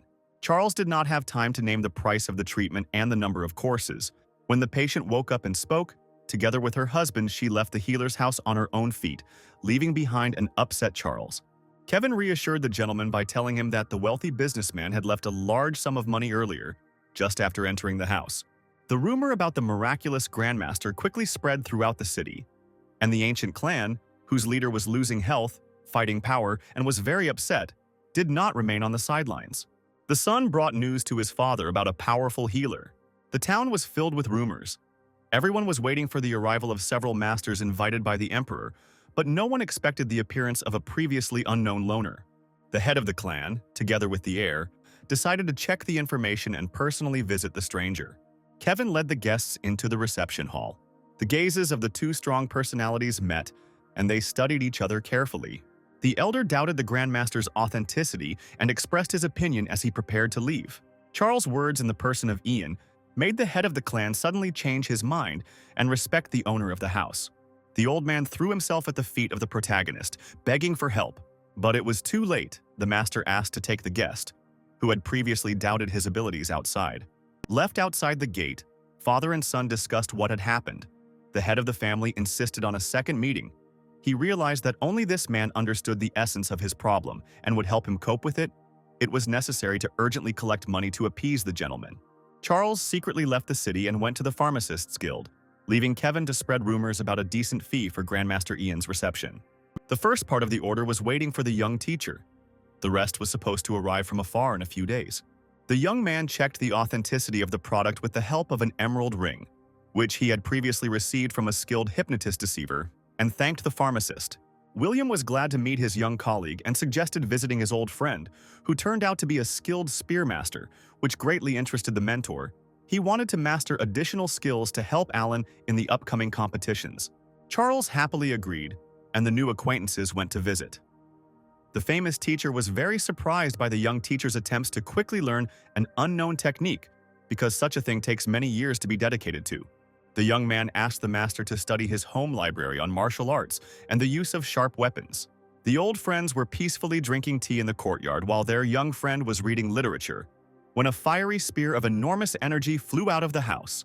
The owner of the house rushed into the building to figure out who was the source of what happened. Charles stood among the bookshelves, somewhat surprised. The circumstances suggested that it was his submission. The young man asked to show him some practical combat techniques, surprising the master even more. The energy of the fire spear flew ahead of Charles with beastly power, and the teacher was able to extinguish the charge with great difficulty and remain unharmed. Now the young student acted as a teacher and told the old master the secrets of wielding a spear.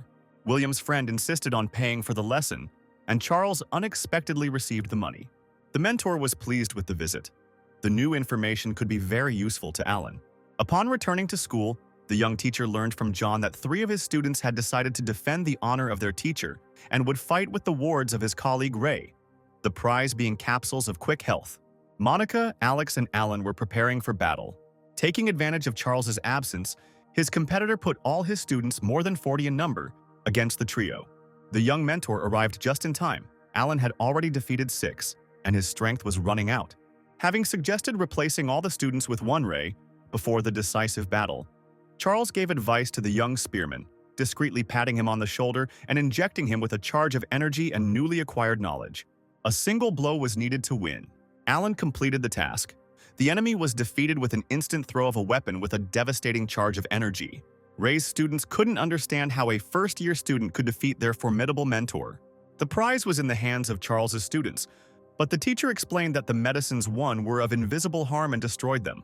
The satisfied students celebrated a small victory. It was time to temporarily leave school and transform into John again. The main character was ready to receive the head of the clan and invited him and his son into the house. Charles uncovered the secret of an elder who, many years ago, using ancient techniques to enhance his fighting ability, drank the blood of a white wolf. But something was done incorrectly. The leader gradually turned into a werewolf, losing strength. The Grandmaster was ready to correct old mistakes and help restore lost energy. The fiery needles saved the father of the ancient clan from slow death. The miracle worker's next visitor was a local blacksmith, to whom the head recommended a previously unknown specialist. The city's gunsmith complained to John about the loss of the ability to make unique combat items, which now completely lacked energy. The blacksmith showed his latest work. The sword was absolutely lifeless.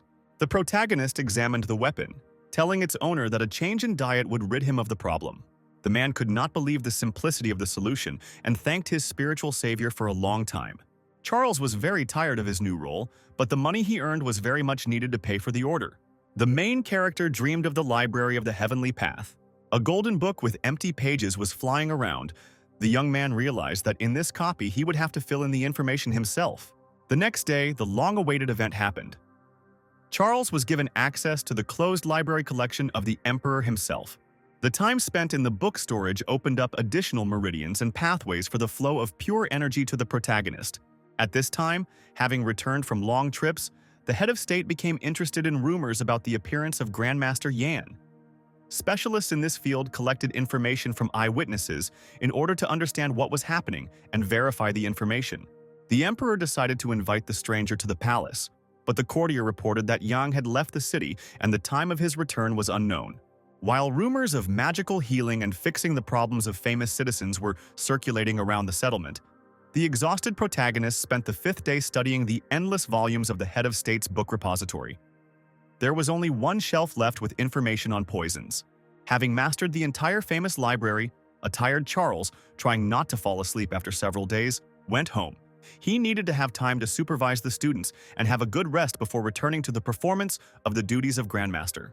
2 thieves of valuables were walking around the city, recently returned from other kingdoms, picking up another victim's house. They remembered that a rich merchant had previously lived nearby, from whom they had already committed theft, then distributing jewelry and money to the poor.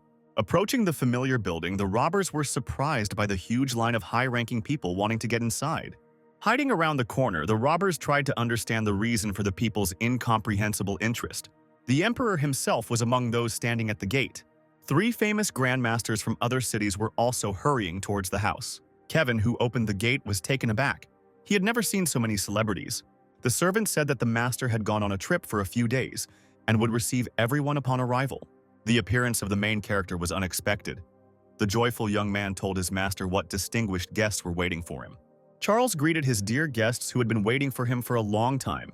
The disguised young mentor invited the head of state and 3 grandmasters into the house. At first, the main character invited his colleagues to express their problems.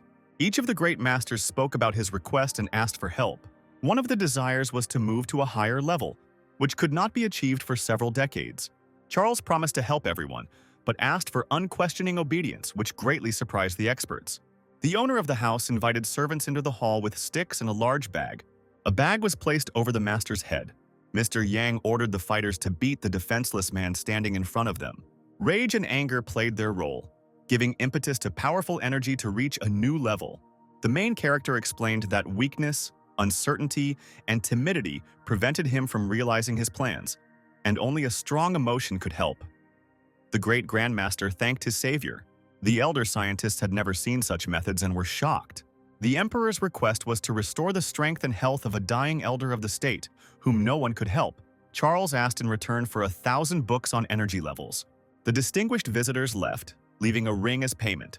The great value of the gift was access to a storehouse of rare materials, plants, and equipment. Kevin informed the gentleman that those who had signed up for the appointment had paid in advance, an amount that was significantly higher than what was required for the pills and herbs ordered for the students. Charles's competitor, the famous teacher Mason, also learned about the all-powerful Grandmaster and decided to visit the miracle worker with his brother and colleague Franklin, hoping to receive the blessing of the Great Master and become his student. Having earned the required amount, Charles went to the city of pharmacists to collect his order. William introduced the young pharmacist to the chief alchemist of the state, Jackson, who had learned of the results of the interview about the pills and was sent by the center for a control test, simultaneously delivering the long-awaited medicinal goods. The young man did not have time to rest and was very sleepy, asking to postpone the questions to another time. Jackson promised to give the expensive order for free in exchange for correct answers and a personal consultation, which interested the young teacher. In order to correctly solve the problem that the inspector encountered when making a rare pill, the main character needed to study the technology as a whole. Each time the process ended in an explosion, which caused confusion among the manufacturer. The answer turned out to be simple. The great alchemist was hindered by his personal aura. In order to prepare a high-quality pill, it was necessary to change the composition of the herbs. The scientist was amazed and thanked the young man. Pleased with the free purchase of very expensive pills and herbs, Charles went home. The tired teacher's main task was to get to school. The road seemed to last forever, and finally the native gates appeared. It was necessary to conduct analytical sessions with the wards, and only then go to bed to rest. The mentor gave Monica a pill that would transform her energy and told her how to use it. John received a potion that activated his ancient ancestral blood. Sandra received individual methods of training their abilities and further recovery of the body to strengthen her legs and Alex's arms. The students were grateful to their teacher. The spearmen did not stand aside either. Alan received a decoction of special herbs to activate internal energy. The young students were amazed by their teacher's act of caring for them and vowed to win the upcoming test. That same day, Monica returned home to use the treasured pill, at which time her uncle received news from his brother, the girl's father, in which he reported his imminent return and order of a rare, extremely expensive medicine for his beloved daughter, controlling her energy. The beauty showed the guardian Charles' gift. The man already knew the price of this pill and was shocked. It was exactly what the head of the family was looking for his child. The girl went to her private quarters to perform the healing ritual that her mentor had told her about. John also did not wait long and decided to use the medicinal drug. Charles warned the young man that he needed to apply the liquid to his skin several times a day and rub the potion in. And the pain throughout his body would be very strong, but he needed to cope with it. Only then would the medicine begin to work. The fat man endured the ordeal steadfastly and applied the decoction several times. Finally, John felt a surge of strength and inner energy. His skin became stronger than steel and resembled dragon scales. The activation was successful. The student decided to immediately test his new skills, and the centuries-old tree collapsed from the boy's blow. Monica also felt a fresh energy filling her body. The mentor woke up in his own room, carefully covered with a blanket. The last thing he remembered was the classroom. The disciples carried the sleeping teacher into the house, preparing clothes and food for him. It was time to work off the talent he had received, and Charles once again transformed into Grandmaster Ian. The line at the healer's gate was huge. Famous teachers arrived at the house of the miracle worker, trying to take advantage of their status and get to the master for free. But the servant was unwavering, not letting in anyone who wanted to without payment. The protagonist warned Kevin that he was planning to leave the city soon and would only accept those who had already signed up and paid money. Suddenly, the emperor appeared in the reception hall. It was necessary to urgently take care of the elder's health. The men secretly left Yan's residence and went to the palace. Using the flying steps technique allowed us to arrive at the location quickly. The chief invited the great master to enter.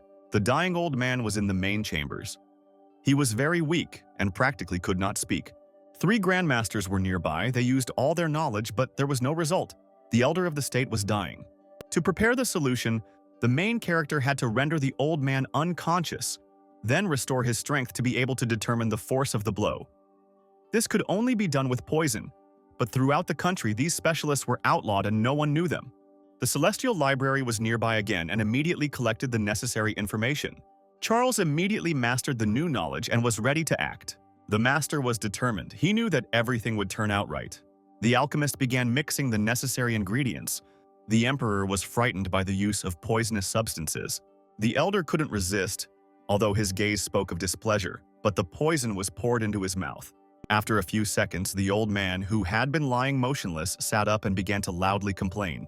The drug's duration of action was short, and Yang offered to restore the venerable gentleman's vitality, demanding unquestioning obedience for this. The astonished emperor followed the protagonist's instructions. After some time, magnificent young dancers appeared in the chambers, music began to play, and the old man was firmly held with ropes. The desire to live aroused a powerful flow of energy, and strength returned to the previously flabby, lifeless body. In front of the surprised emperor and grandmaster stood a slender, healthy man. The elder thanked the protagonist for returning from the other world. Jan had to leave, but the butler informed the head of state about the arrival of his old acquaintances, young teachers from a neighboring city, and the young man asked to stay to find out the reason for their visit to the high-ranking official. Mason and his brother greeted the emperor. The teachers asked to borrow a large sum of money to pay for the reception of the grandmaster, who had arrived in the city for a few days. The protagonist, who was sitting aside, entered the conversation, saying that he had heard information about the celebrity's imminent departure and the lack of an appointment. The young people insisted on receiving the money, thanked him, promised to repay the debt, and left the palace, heading towards the already familiar queue, the impudent stranger pursuing them. The brothers approached the famous gentleman's servant, but he refused to take the money, since the registration for the reception was complete. The strange stranger walked past the indignant teachers and entered the gate. Kevin said that this was his master. The young people were amazed beyond measure. Charles was preoccupied with the new problem, studying a book on poisons. He realized that this component was also present in his body, without understanding how and when the poisoning could have occurred. The substance inside him was probably from a past life and was currently being neutralized by pure energy, but it could start acting at any moment. The three grandmasters decided to make good use of their journey and explore all aspects of life in the neighboring towns, in search of new students. Rumors led them to Charles's school. They already knew about the upcoming teacher evaluation competition. The great masters looked into the courtyard. Two guys were discussing their mentor's lecture and sharing their impressions. In the far corner of the courtyard, a fat student was successfully conquering the rock of knowledge. Having climbed the fence, the elders saw the beauty training. She was magnificent and agile. The movements were precise and hit the target. The scientists also saw a spearman, whose posture alone spoke of his great abilities and concentration. The young man held his weapon confidently and was one with it. The great grandmasters were amazed by what they saw. Harmony, strength, and positive energy reigned in the schoolyard. Every student was busy and focused. The main character was not destined to go home. On the way, he was met by old friends Dorothy and Lucas, who were looking for him to deliver an invitation to the anniversary of the oldest master of tea ceremonies, Mr. William. Charles had no choice but to agree and go to meet the noble and respected gentleman, in whose courtyard many distinguished guests had already gathered. The grandson of the hero of the day, Stephen, was surprised by the appearance in the house of a stranger about whom he had heard only bad news, whose rating and level spoke of the low status of the young teacher. The emperor's famous teacher entered the guest hall and turned out to be Mason's father. The great master greeted Charles and was glad to see him again. The teacher's brothers approached Stephen. They were related and were among those invited to the anniversary. Mason's displeasure knew no bounds when he saw his competitor. The verbal squabbles between the young mentors were interrupted by the appearance of famous grandmasters. The elders happily greeted the protagonist, who was not officially acquainted with them, and was surprised by the warm words. Charles' colleague greeted the grandmasters. At this celebration, he was to accept the status of a disciple of one of them. The head of the house invited close and dear guests to his ceremony. The head of state's chief mentor joined the friends. Grandmaster William loved to ask questions and decided to give the young people a test. Mason and Charles took part in the erudition competition. The main character was at a tea ceremony for the first time. This topic was unfamiliar to him. For the sake of general equality, the head suggested choosing painting questions so as not to embarrass the new guest. William brought a painting that was given to him by one of his best students. It was necessary to determine the style, graphic features, and the artist's intent. Charles was surprised to recognize his work, which he first drew at the insistence of the emperor's teacher and his longtime friend, the doctor, to test young people in the persons of Dorothy and Lucas.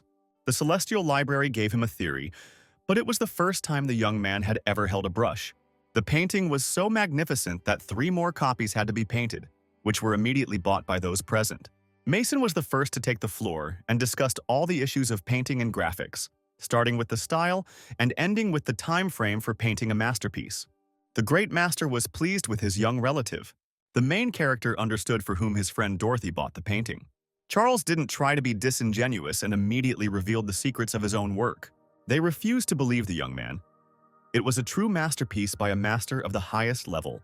To prove his point, the young man raised his hand to the drawing, and the animals and people on the canvas came to life.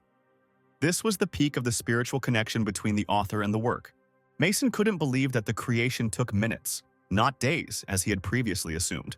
As a prize, the owner of the house offered the main character a divine drink, which he prepared exclusively himself from a high mountain variety. Charles criticized the tea set itself, which was causing the magical properties to be lost, and the technique of making tea. For the first time in his long life, the hero of the day was in shock. All the comments made by the young man turned out to be correct. No one had known such subtleties before. As a sign of recognition, William presented the young guest with a gift in the form of rare varieties of the most elite drink. Mason was completely defeated. He failed to cope with the questions of painting and did not know the subtleties of the tea ceremony at all. The news about the upcoming teacher evaluation had already spread throughout all the nearby cities, and students and teachers were discussing possible contenders for victory. Returning to his native school, Charles found his charges engaged in a strange activity. Alex and John were carrying containers with ink, telling the mentor that in recent days, strangers often spy on training teenagers, including girls. The paint bomb didn't take long to arrive, and 3 drenched men stood outside the school gates. These were grandmasters studying the methods of their new acquaintance. Charles invited the scientists to the school and told them about his wards. Each of the masters was ready to take the young teacher as his student, but for reasons unknown to them, the young man refused the valuable offer. The main character was interested in the world of poisons, but it was almost impossible to find real specialists in this field. This science had been forbidden for many years, and their place of residence was unknown.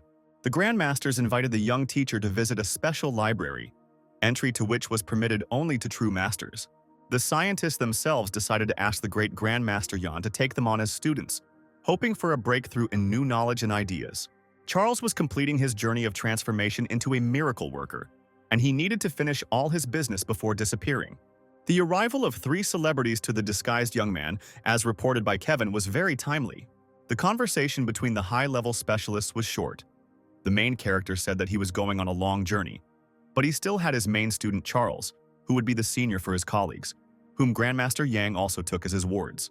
The elders were grateful and promised to help their new brother. Jan received all the registered visitors and could easily disappear. Kevin informed the master that the 1,000 books promised by the emperor were waiting for him in the courtyard. The time has come for a new heavenly book to appear, collecting the latest information on the highest levels. The transition to a higher level has taken place.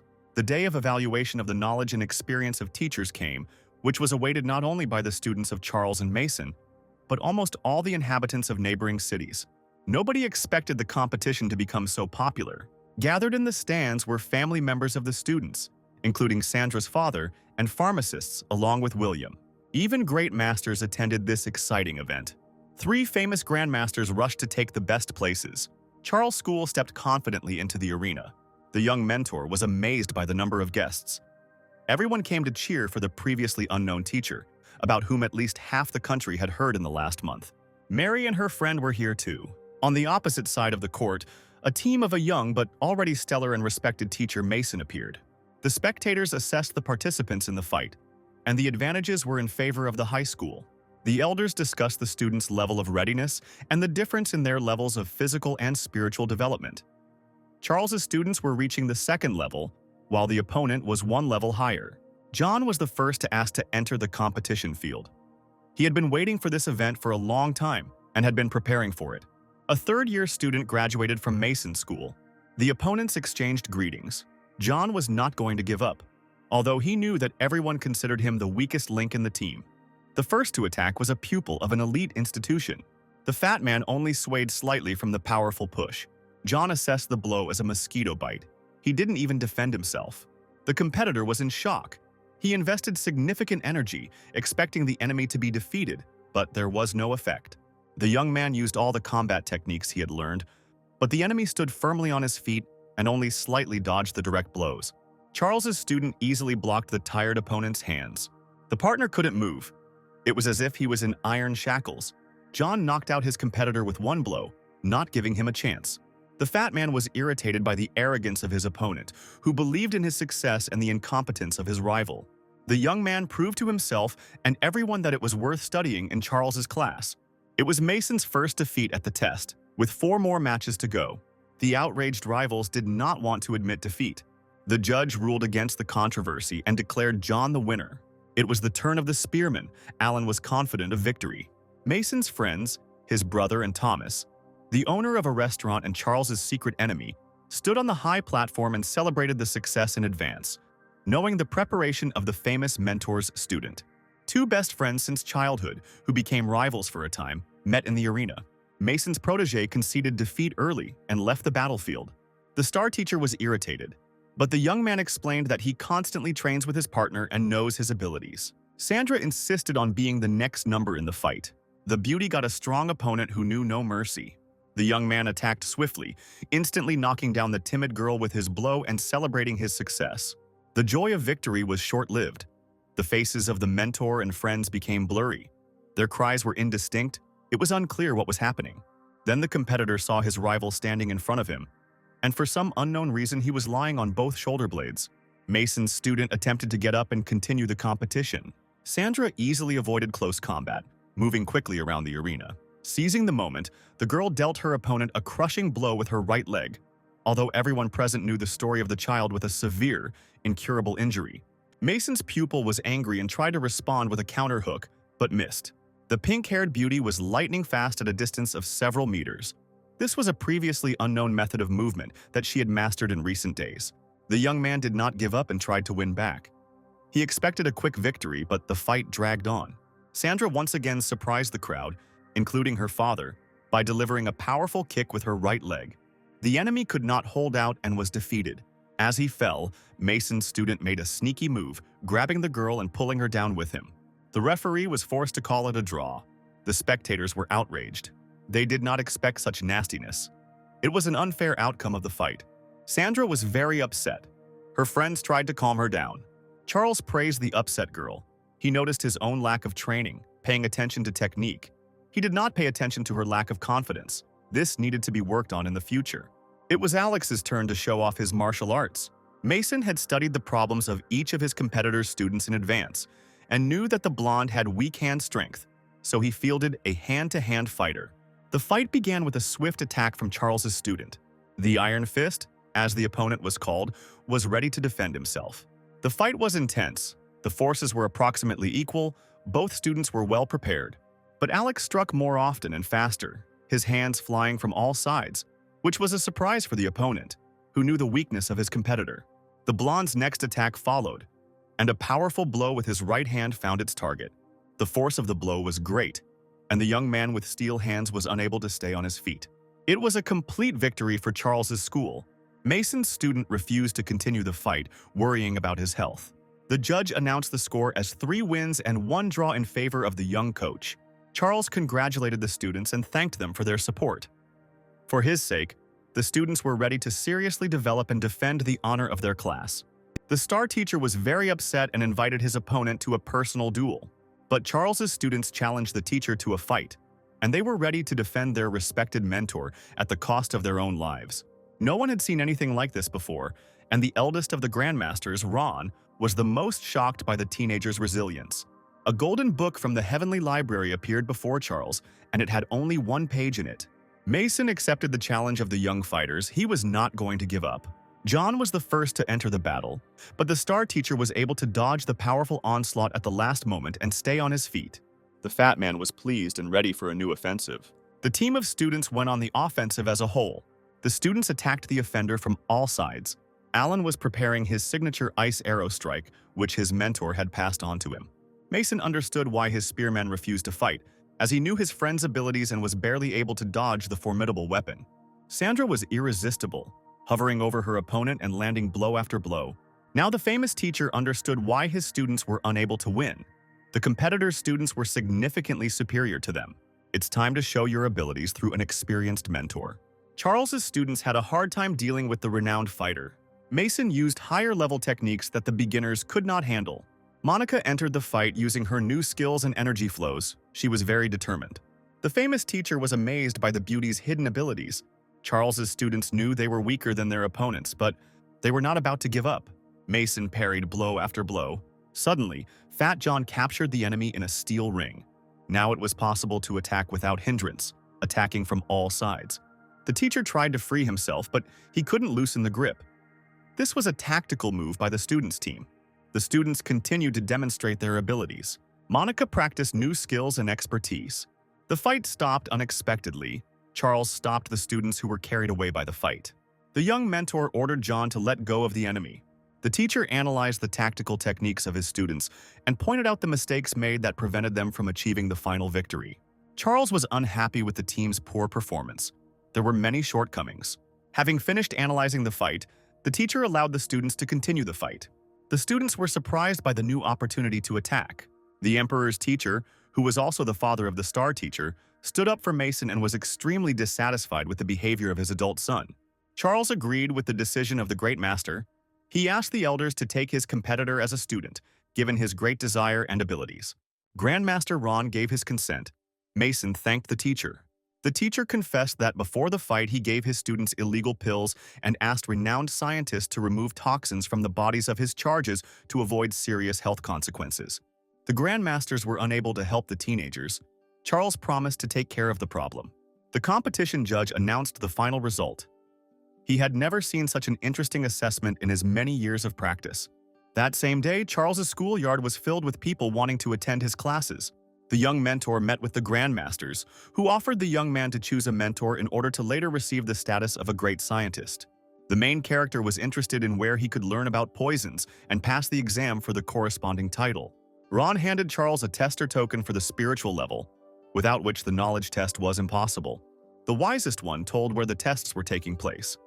To do this, one had to go to a city on the border of a neighboring kingdom. The mini-examiner's screen turned out to be blank, which surprised the young man very much. A golden book appeared before Charles's eyes, and he needed to study it. But the beautiful volume was practically empty, just one page, which appeared after the students won the knowledge assessment. The main character decided to go on a journey. The students were very happy and asked the teacher to take them with him. They really wanted to visit other places. It was time to finish the transformations. Mr. Yang said goodbye to the servant, paying Kevin for the work and advising him to take up further training. Charles was returning home late in the evening. He could not accept everyone who wanted to come to school, so he promised to give a group lecture for a large audience. It was necessary to prepare materials. The topic of the lesson was interesting and included information on the basics of training and combat techniques, without which growth and development of skills was impossible. After the lecture, which was attended by all who wanted to attend, the grandmasters met the young teacher and thanked him for the simplicity of the report and the accessibility of the interesting material. The main character said that he was going to the city of scientists and asked Ron to accompany his students there.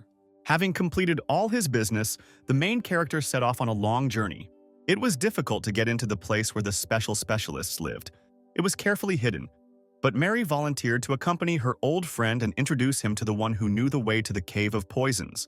The road was long, so the young people decided to use special flying animals and headed to the city of Tamers. For this, they had to climb the mountains.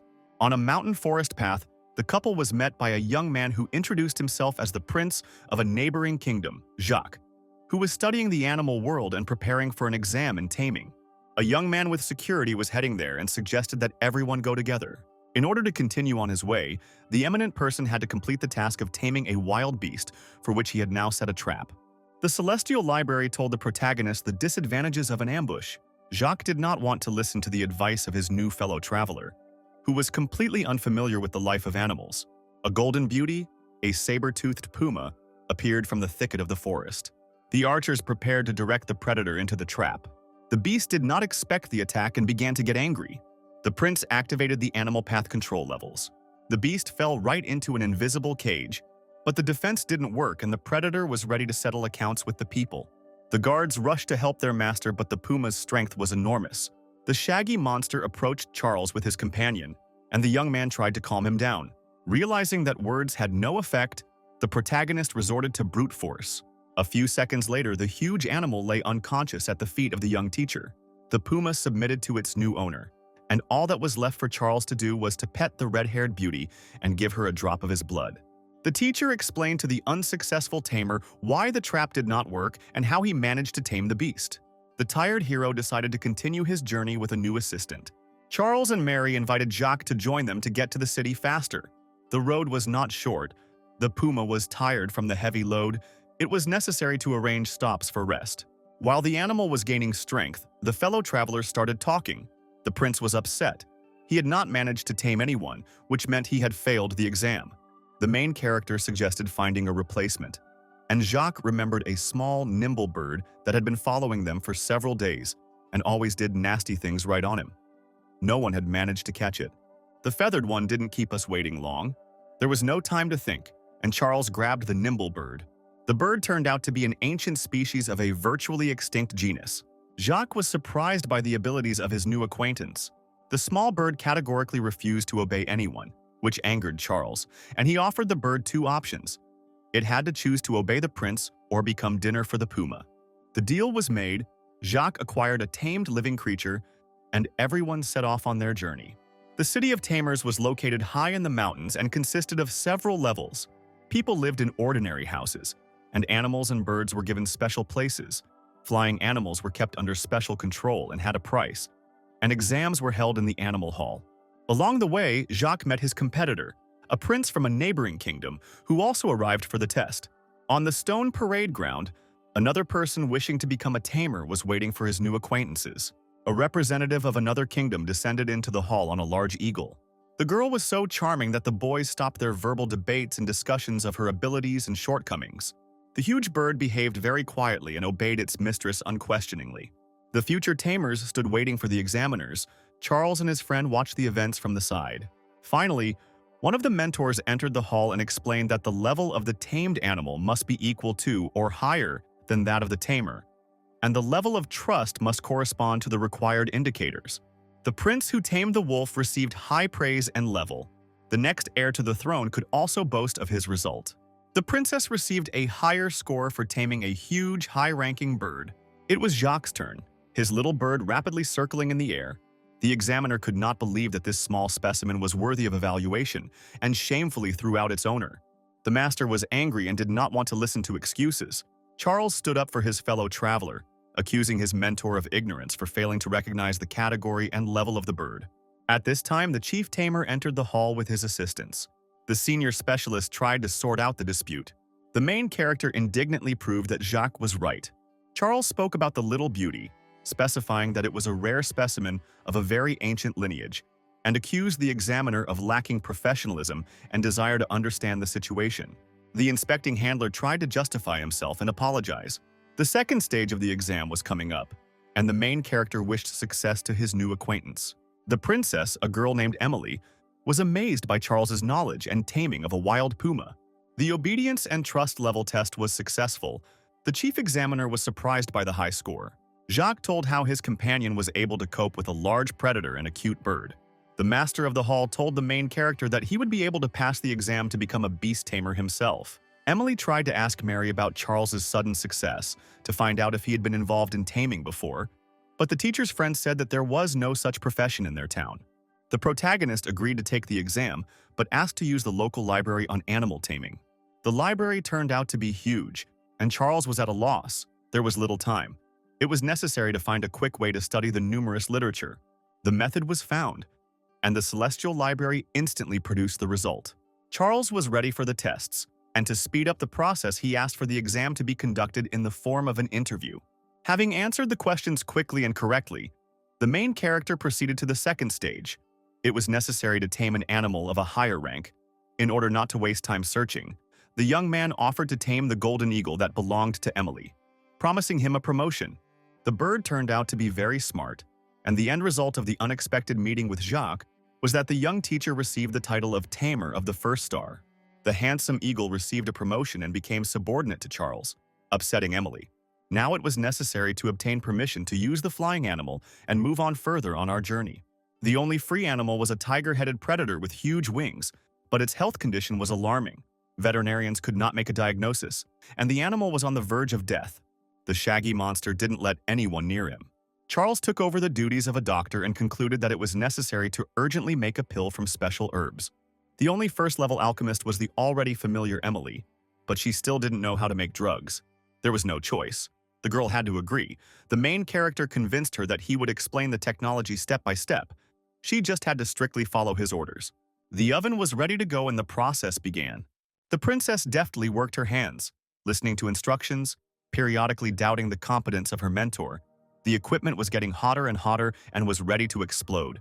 The result of doubts and untimely introduction of the plant was an explosion. Charles stood between Emily and the stove. The girl was not hurt. Tamers and friends rushed to find out what had happened and what kind of help was needed. The princess thanked her savior. She was excited and upset, worried that the result did not work out. But the main character was holding in his hands a precious pill, which he managed to snatch from the oven at the last moment. The winged beauty was healthy again. Emily tried to ask her new acquaintance about alchemy, but the young man suggested postponing the conversation. It was time to get ready for the journey. The princess offered to show the way to the city of poison masters, and the teacher happily agreed. As a token of gratitude, the chief trainer allowed the use of the tiger-headed beast. It was time for Mary to go home, and Charles and Emily hurried to the mysterious city. The flight was short. The village among the mountain cliffs seemed small and cozy. Unpleasant news awaited the guests upon arrival. The poison master, the only person with access to the cave, was seriously ill, and the princess suggested that her new acquaintance take care of his treatment. Charles had to agree. It was his last hope, but he decided to change his appearance. Emily was surprised by the boy's transformation.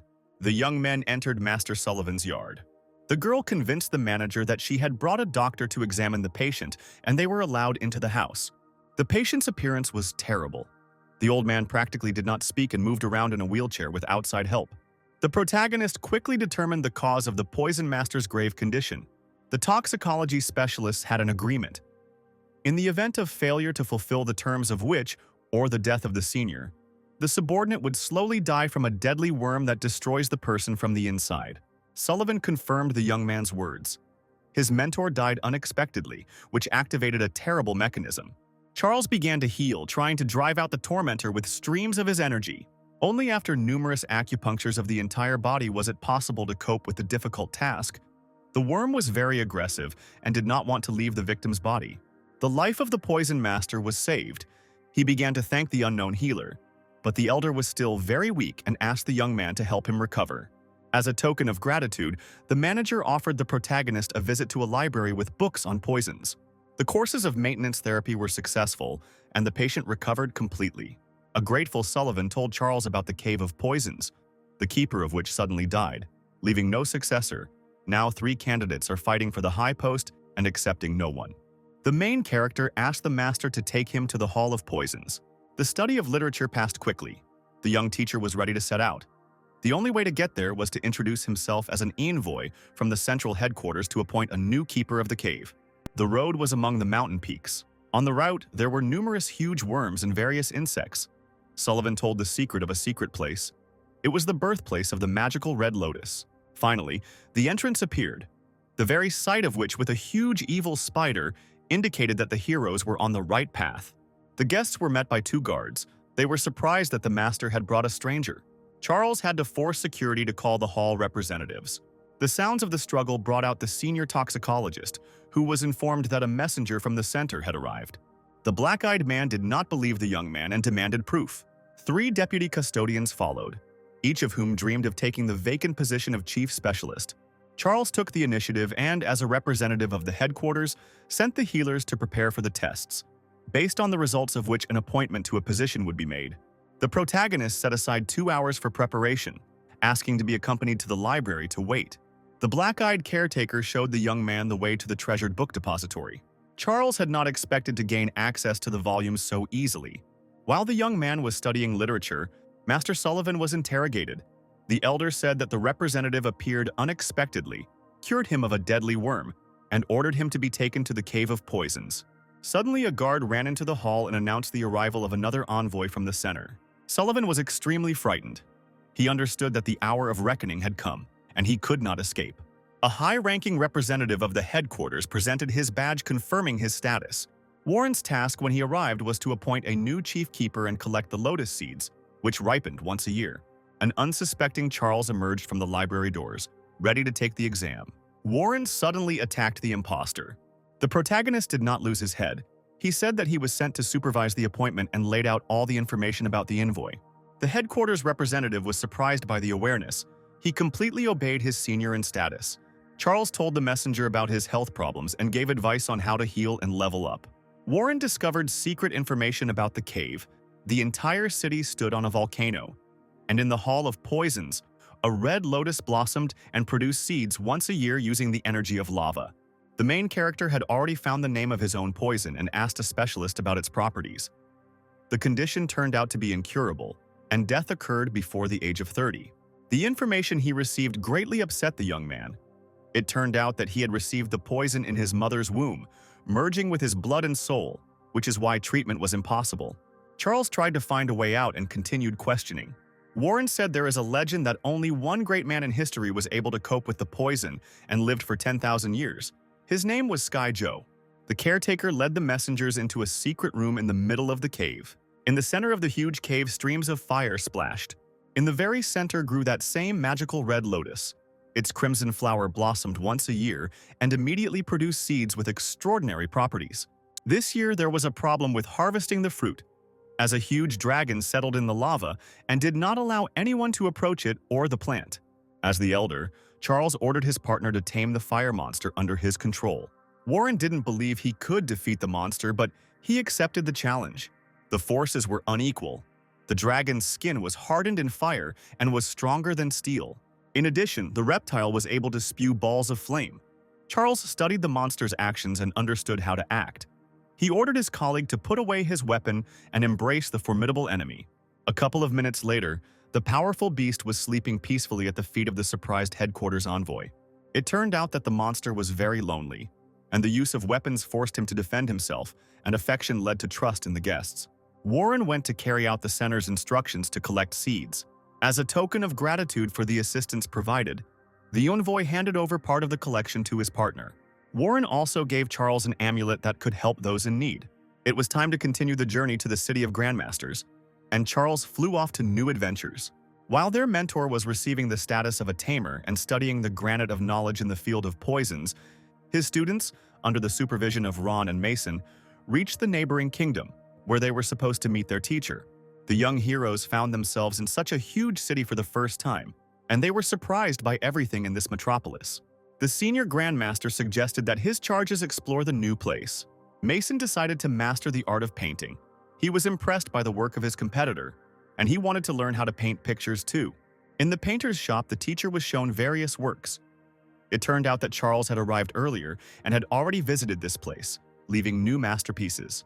At this time, the main character was also exploring the city, not yet knowing about the arrival of his charges. He had already visited several interesting places and was satisfied, feeling another increase in level after the previous events. Charles did not know where to test his new abilities. Seeing a crowd of tramps carefully examining his appearance, he deliberately turned towards a quiet forest park. The robbers took advantage of the chance, hoping to fill their wallets. The flying shaggy beast that appeared from the sky left no one a chance. The villains were left without tempting money, and the main character without combat training.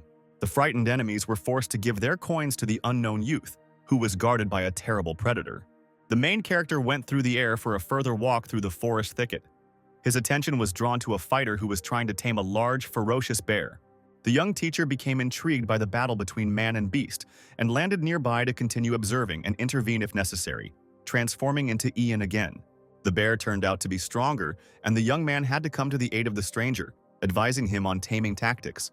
The man thanked him for the advice and again began to tame the shaggy predator. A small pill helped the animal enter a state of calm and relieve aggression. The bear recognized his master, and the unknown gentleman, at his request, was honored to become the mentor's student, introducing himself as Franklin. Excited by the flow of new information, the students entered the artist's shop. The students were surprised that their teacher had already been here and had successfully passed the exam. Now his works were the decoration of the hall. The place to live had been prepared in advance by the devoted Kevin, and the protagonist met his young charges and their escorts at the entrance gate of the ordered house. The whole team entered the yard. It was time to rest. Charles decided not to waste time and went to a special city complex to fulfill the main purpose of visiting a distant kingdom and pass the exam for a grandmaster. In the main building, a symposium of students and their mentors was being held. Charles was surprised by the large number of people from different countries. On the stage stood an ambitious young man named Thomas, who successfully passed the exam and received the title of Grandmaster for the first time. Next, the main character's old friend Emily was invited onto the stage, and she was also awarded the title of Grandmaster of the First Star. The young man was surprised because they had recently parted ways in the city of Tamers. Roy, who came up later, told Charles the procedure for passing the exams. The event that was happening now was already the result of the tests. A famous local master congratulated the girl on successfully completing the test for the honorary title. When asked about her success, Emily mentioned Charles' help in completing her alchemy internship, seeing him in the room among the many guests. The protagonist asked to take the Grandmaster exam, providing the alchemist's badge and the apprentice's token. The students who came wished success to the mentor, who was preparing for the first stage. The first task was to control and evaluate the technological process of preparing the pill. Charles went into the testing room. The first thing the young man saw was a small metal cauldron. The robot pharmacist has prepared a set of herbs to get started. Having quickly fired up the stove, the mechanical assistant deftly mixed the ingredients, and in a minute, the pill was ready. The students watched the teacher's answers on the screen with delight. Emily and the alchemist examiner were amazed at the accuracy of the results. Charles did not make a single mistake, and the number of points exceeded all previously received.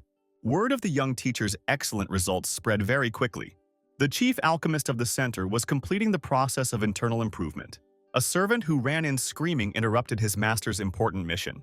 The supreme pharmacist immediately went to the center to meet the genius. In the courtyard, specialists from the Pharmacists Guild discussed the results of the testing. Already familiar, Jackson suggested that his colleagues meet with the new alchemist. Charles stood at the exit of the first room, not understanding whether he had managed to pass the test. The pharmacists were surprised to see the protagonist. Jackson remembered their previous meeting. The young teacher prepared for the next test. It was necessary to control one of the absolutely identically trained robots in order to achieve its victory in battle. In an instant, the red one won the battle. The third task was to give a lecture on combat techniques. The result was announced by bells. These were the souls of the masters. The more often they rang, the higher the score. Previously, the maximum result was 4 times. The book from the podium was generated randomly. It was impossible to know the task in advance. Charles was given a difficult version of one of the rarely used techniques, but he did a great job. The bells rang without stopping, leaving the examiners in complete shock, something that had never happened before in the history of the exam. The highest score had previously been achieved by an ancient famous martial artist whose statue was nearby. But even then there were only 4 hits. Charles tried to continue the lecture, but he was very disturbed by extraneous loud sounds. The exam was passed. While those gathered were discussing the previously unseen results, the main character entered the next room, without knowing the rules of the test and greatly frightening the commission. There were 2 rooms behind the door. For the first star you had to get into the left one. In the other there was a robot fighter killer, so the test subject might not return alive. Lightning and energy discharges flashed behind the metal door. Everyone stood in great tension, hoping for Charles's success.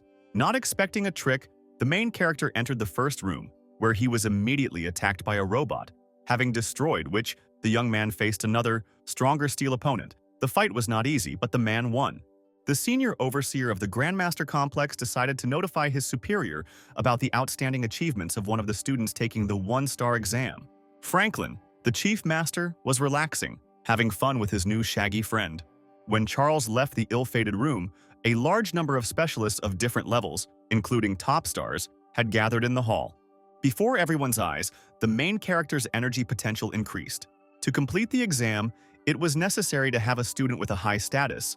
Franklin's appearance solved this issue, surprising everyone present who knew the famous master. The honorary title of Grand Master of the First Star was in the hands of the protagonist. The Golden Book of the Heavenly Library has opened its second page to its reader. Taking advantage of his acquaintance with the great masters, Charles asked for permission to take the second-level exam. The amount of spiritual energy on the analyzer token was off the charts. 2 candidates, the main character and the young famous Master Thomas, have gathered to take on a new, more difficult test. One of the stages was teaching in an unfamiliar school for 10 days. after which the student's trust percentage had to be checked to be no less than 40.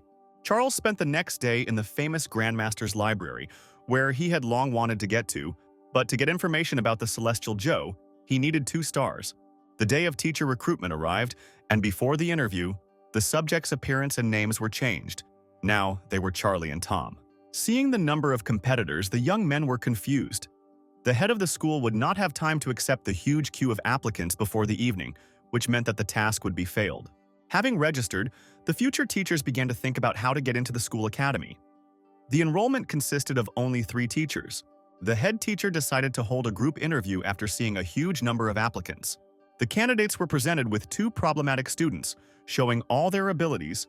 Only 2 teachers were able to offer solutions. And Charles saw the reason for what was happening to the teenagers and eliminated it. The choice of school teachers was made. At this time, the class was waiting for its new teacher. The bully, Jessica, dreamed of a distant famous teacher from another kingdom named Charles, rumors of whom reached her.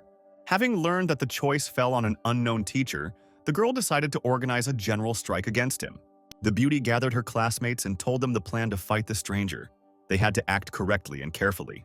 The school leader's speech was interrupted by a new teacher, who suggested that the girl leave the class and not attend his lessons. Friends stood up for their friend, but the mentor was firm in his decision. He didn't need a rebel. Charles's students were unaware of his important assignment and were bored. So Ron suggested that they visit the largest school academy in the state, where he often lectured. Charlie began his introduction to the class by studying the abilities of his charges, giving them advice on correcting their deficiencies. The students were surprised by his accuracy and insight. Classmates were pleased with the first results. The hooligan and troublemaker Jessica, who had ruined the lives of many teachers, was ready to accept her mistakes. The girl managed to meet with the new mentor and promised to obey him unquestioningly and always listen to him. The main character accepted the teenager into the class. Charles saw that poison was circulating in the student's body. Complete trust was needed to free Jessica from the harmful substance. The teacher's recommendations were supposed to perform a miracle within 10 days. Passing by the schoolyard, Monica heard a local student praising her teacher, putting him above the famous mentor Charles from a distant city. The girls entered into an argument. The princess was again ready to defend the honor of her idol. It was a fight between equal opponents. Each one's technique was at a high level, worthy of respect. The girls decided to arrange a temporary truce. Jessica was ready to appreciate the level of the unfamiliar mentor and was rushing to class. The rivals agreed to continue the competition in 3 days. The days flew by. Soon, the teacher's work would be summed up. The young mentor, rapidly gaining new knowledge and star titles, still had a lot of unusual things ahead. But will he be able to overcome his illness? And how will events unfold? What will happen to the Library of the Heavenly Path? We will find out further.